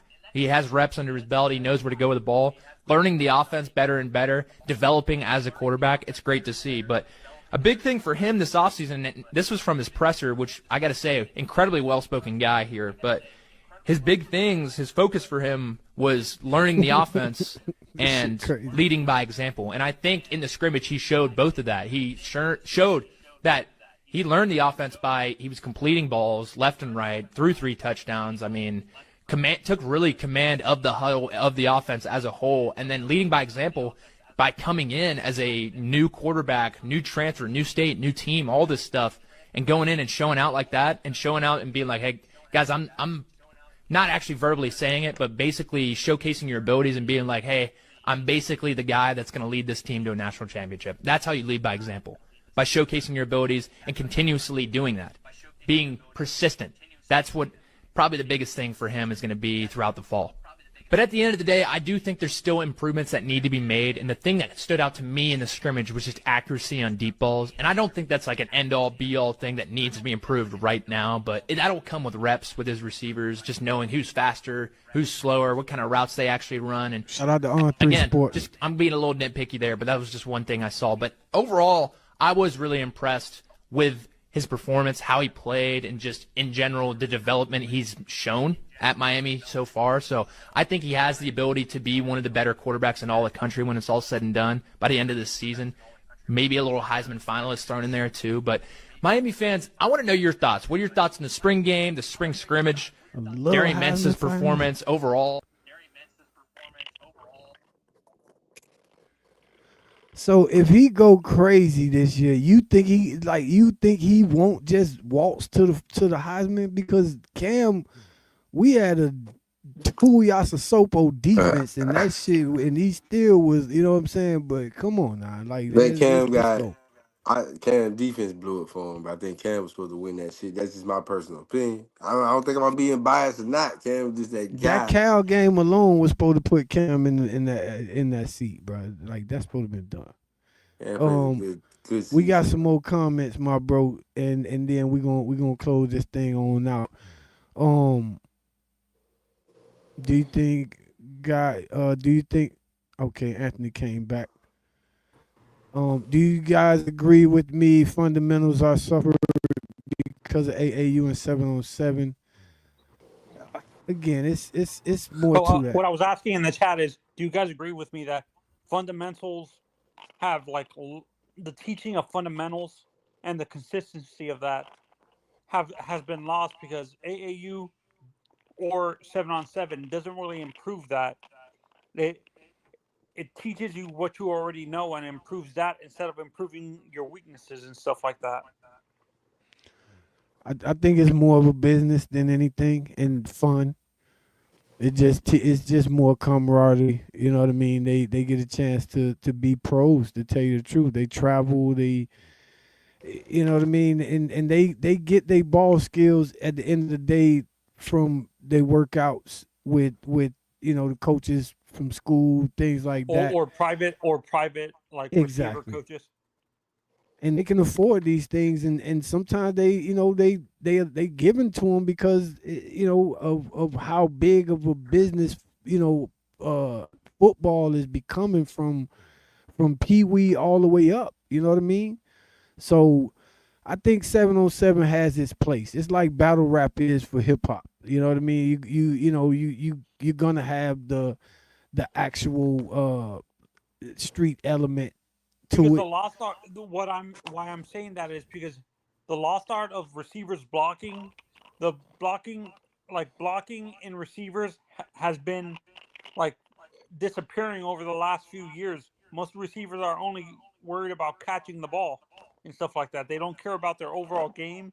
They care more about catching the ball and stuff like that instead of like. Let me speak to that though. Well, as far as the University of Miami, you think that's ever a problem? You look at the history. You're a fan, right? You look back at the history and you watch the history of the games, and when you playing, even the live commentary. What do you hear Kirk Herbstreit and dated back, guys that always talk about the Miami wide receivers that block, the discipline of blocking at Miami. If you can't block it, you can't play it, that's the standard for our wide receivers. I get what you're saying for the general conversation of it. That can happen anywhere. You're right, and the 7-on-7 three maybe teams. I'm gonna say the three universities that have taught their receivers how to block are Bama, Miami, and Georgia. Yeah, because I was OSU just about doesn't to. do that. Do you guys see Ohio State receivers block?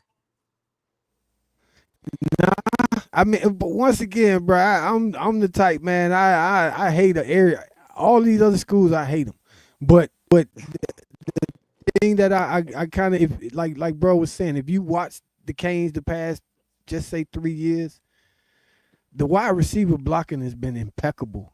I ain't gonna lie to you. And I'm gonna go back. along with I know what Malachi you're saying. last year, I know what you're saying, bro. I know what you're saying, but you think about how Stacey Coley used to block. Man, that was 2015, bro. 16. I'm talking about Keelan Marion. What was the kid's name that got drafted? That came from LSU. CJ. Nah. The one who came from LSU last year. Yeah, CJ. CJ. That whole room blocked last year. Even JoJo Trader when he got in. Like, yeah, he did. Those guys would like you said, we are one of the schools that's teaching the blocking thing, and it's not being negotiated. It's not. When it comes to that. Like Kevin Beard is not letting. And as much as I like Malachi, I like Malachi Toney. I like that he puts his head in to block. But a guy that small, that's not conducive to a long career in the game. I like that he wants to put his head in block, but a small guy like that, that's not really a conducive thing to a long career in the game. He been small for a long time, big bro. You can back. He been small for a long time, so he been playing like that since everybody was saying he was too small to play. So if he stopped playing like that, he won't be the same player. So you could expect Malachi to, and if you've seen him this offseason, it's kind of crazy right now. I'm coming from a younger generation of Hurricanes fans where I've seen Hurricanes receivers come into the league like his size that don't last that long because they want to put their head in block and stuff like that, and it doesn't work out for them. That's why I'm coming from. I'm coming from the Oh, you're saying that he's actually doing it incorrectly. That's what you're saying. That his technique is wrong. Oh, Yes. well, I would dare you to go take a look back at the season and see how great his technique actually was when he was blocking. Like I think he was I'm actually looking the at the one that bad was reps. doing like Maybe a I'm hell just of a looking at the job. bad reps and putting them putting too much emphasis on that, because there was times that he would put his head down, like he would lower his head, like instead of looking straight I forward, he understand.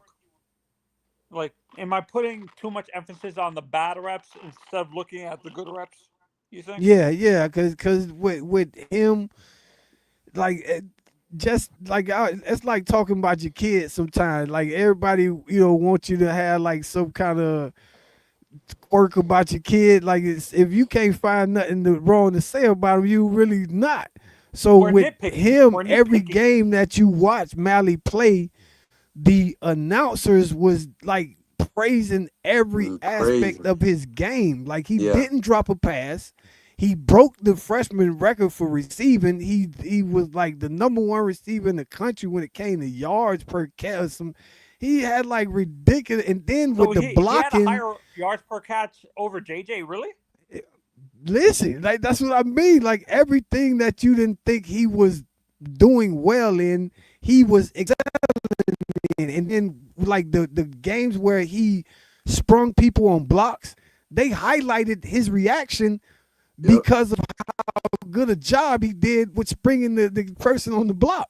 So and the comparison I've always had for him, and he reminds me of Roscoe Parrish, kind of. Remember Roscoe? Yeah, no question. Yeah. And again, this is somebody. Roscoe wasn't a blocker. Now Roscoe was built so different from Mally. No, in terms of the style, how he runs his routes is what I'm saying. Exactly. And Roscoe was built different. Roscoe was a slight built guy, and he didn't gain weight. He didn't gain like the mass that Mally's gained. Like Mally is like running back. Yeah. You know what I'm saying? Solid. Roscoe's that 5'7", 160. You ain't getting no bigger than that. Exactly. Roscoe stayed, slot receiver solid. You know what I mean? But Mally is like he like a little tank running around out there and shit right now, especially the way he look now. It's crazy.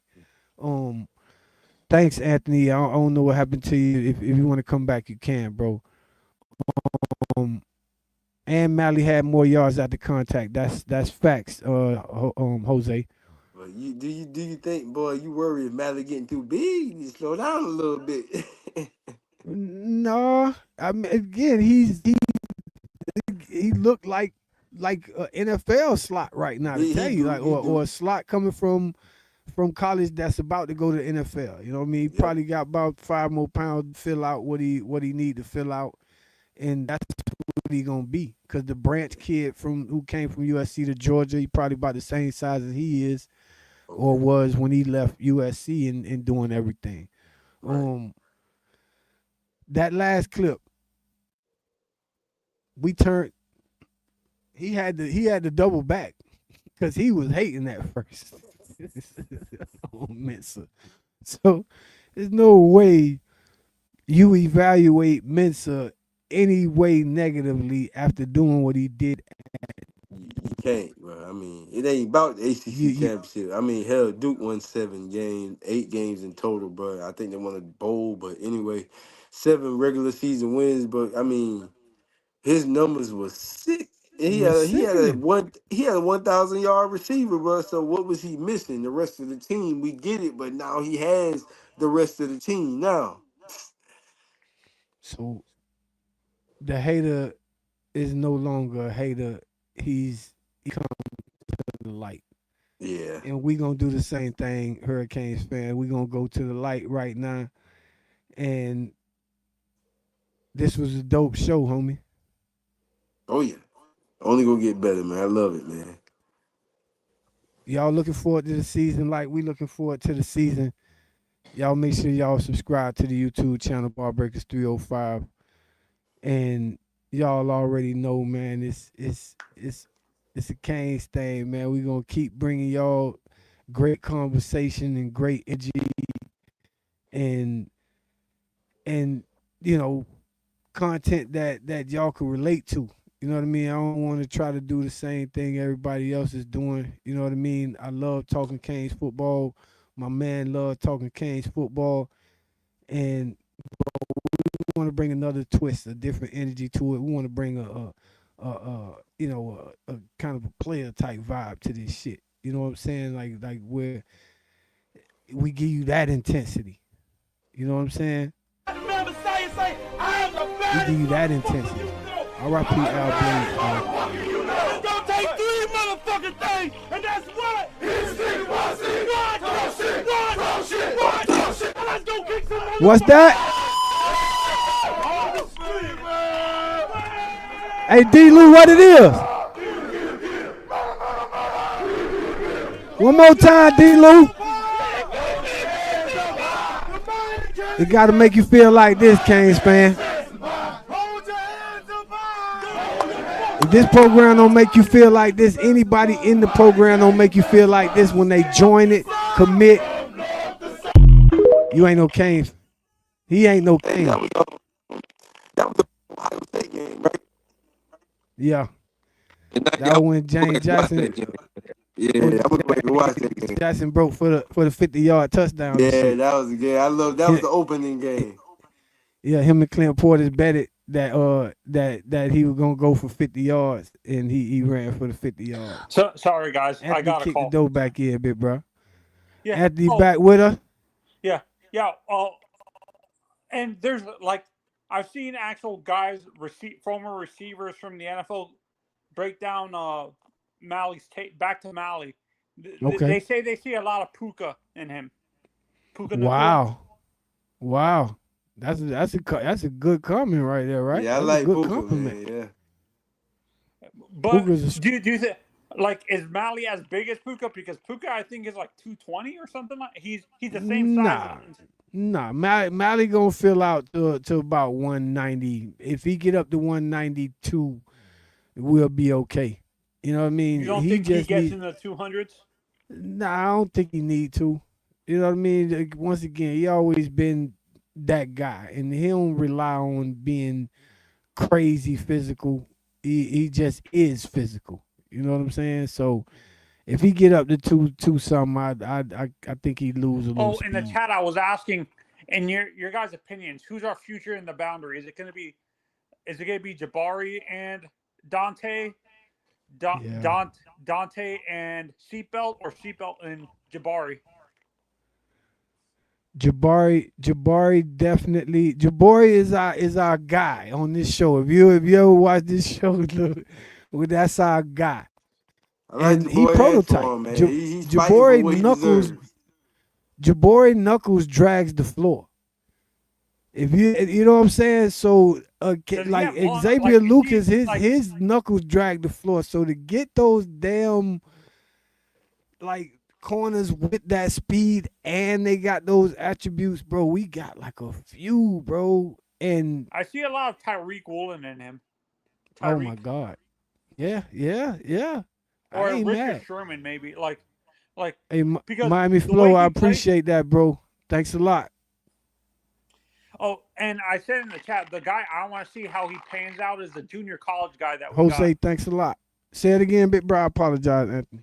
The corner that the offensive lineman that I want to see how he pans out. Like the high school kids, I know Mario can develop. The guy I want to see is the junior college kid, the guy that's the same size as Markel. Oh yeah. You know what I'm talking about, the offensive tackle? Yeah, I know who you're talking about. But is he there? I don't think he's leaving there. About Joel Irvin? No, I'm talking about the JUCO, the community college kid that we got. I forgot his name. He committed. He's in our 26th class. What's his name? Why do I know? If you look at the 26th class, you're gonna see a junior college kid in the offensive line class with Jackson.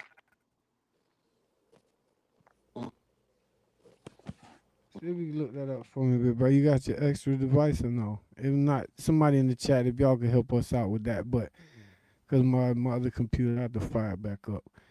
But hopefully, it's the same vibes, and obviously, some of these guys got to have it in them. And for Mario and Coach Mirabal, can you imagine sitting down with Mario and Mario or Coach Mirabal or Mario and Coach Mirabal and try to bullshit them? Like you could play, or you tough, or you like that? Like you gotta sit in their face and convince them that you are a certain player without actually knowing that you are convincing them. So if they don't see that in you, they ain't gonna waste their time and act like they can put it in you. So I think that kid, if he has any of the inkling of work ethic that Markel Bell had, Jacob Hawk, that's his name. Appreciate that, Flo. If he Jacob has Hawk? any of the, his name is Jacob Hawk. That's what Miami Flow said. Y'all check out Miami Flow channel on YouTube also. Again, these are the guys that I've watched come up in this game right here and aspire to be like when it comes to the way they deliver their content. What scares me is too a little bit with Jackson Cantlow. I like the kid, but a lot of people are saying he's the next Joe Thomas. We need to slow down. We need to slow down with these comparisons because Joe Thomas is a Hall of Famer.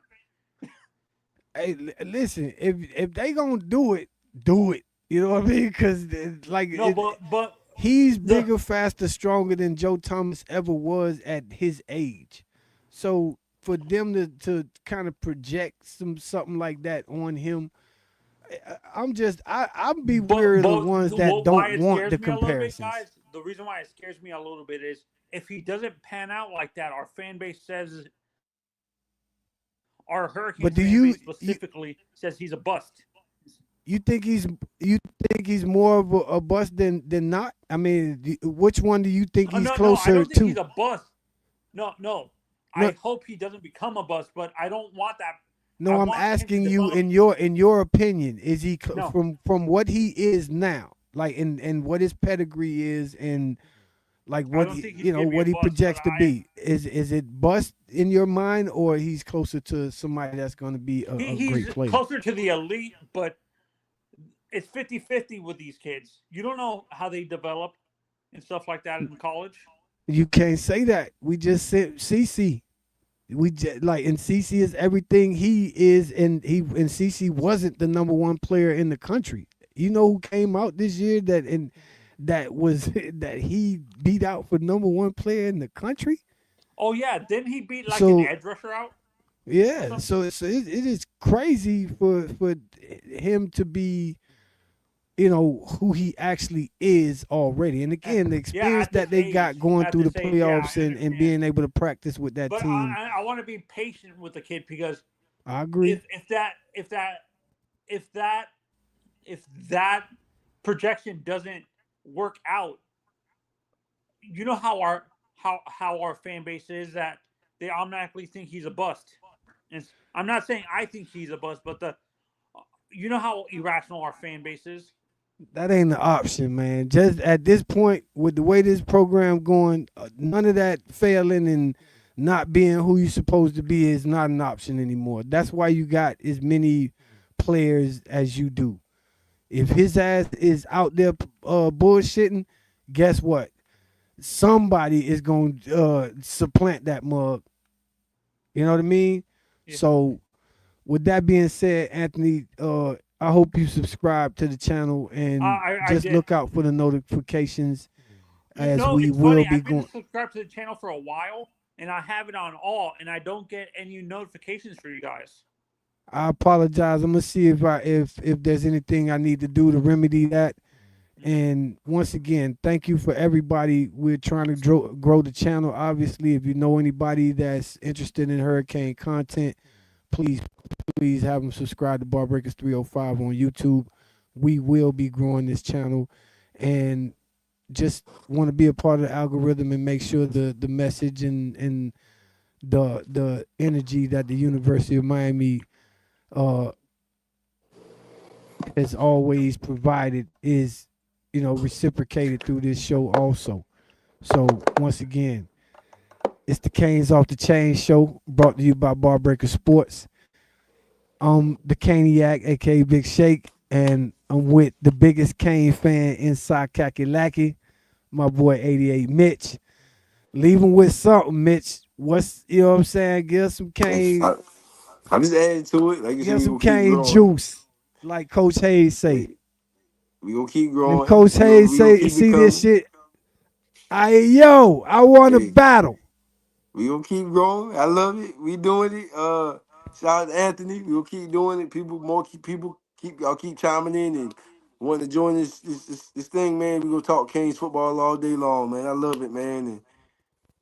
And let's keep doing it. I'm excited, man. We're only a few months out, about 4 months out. So let's get excited. There's gonna be more to talk about.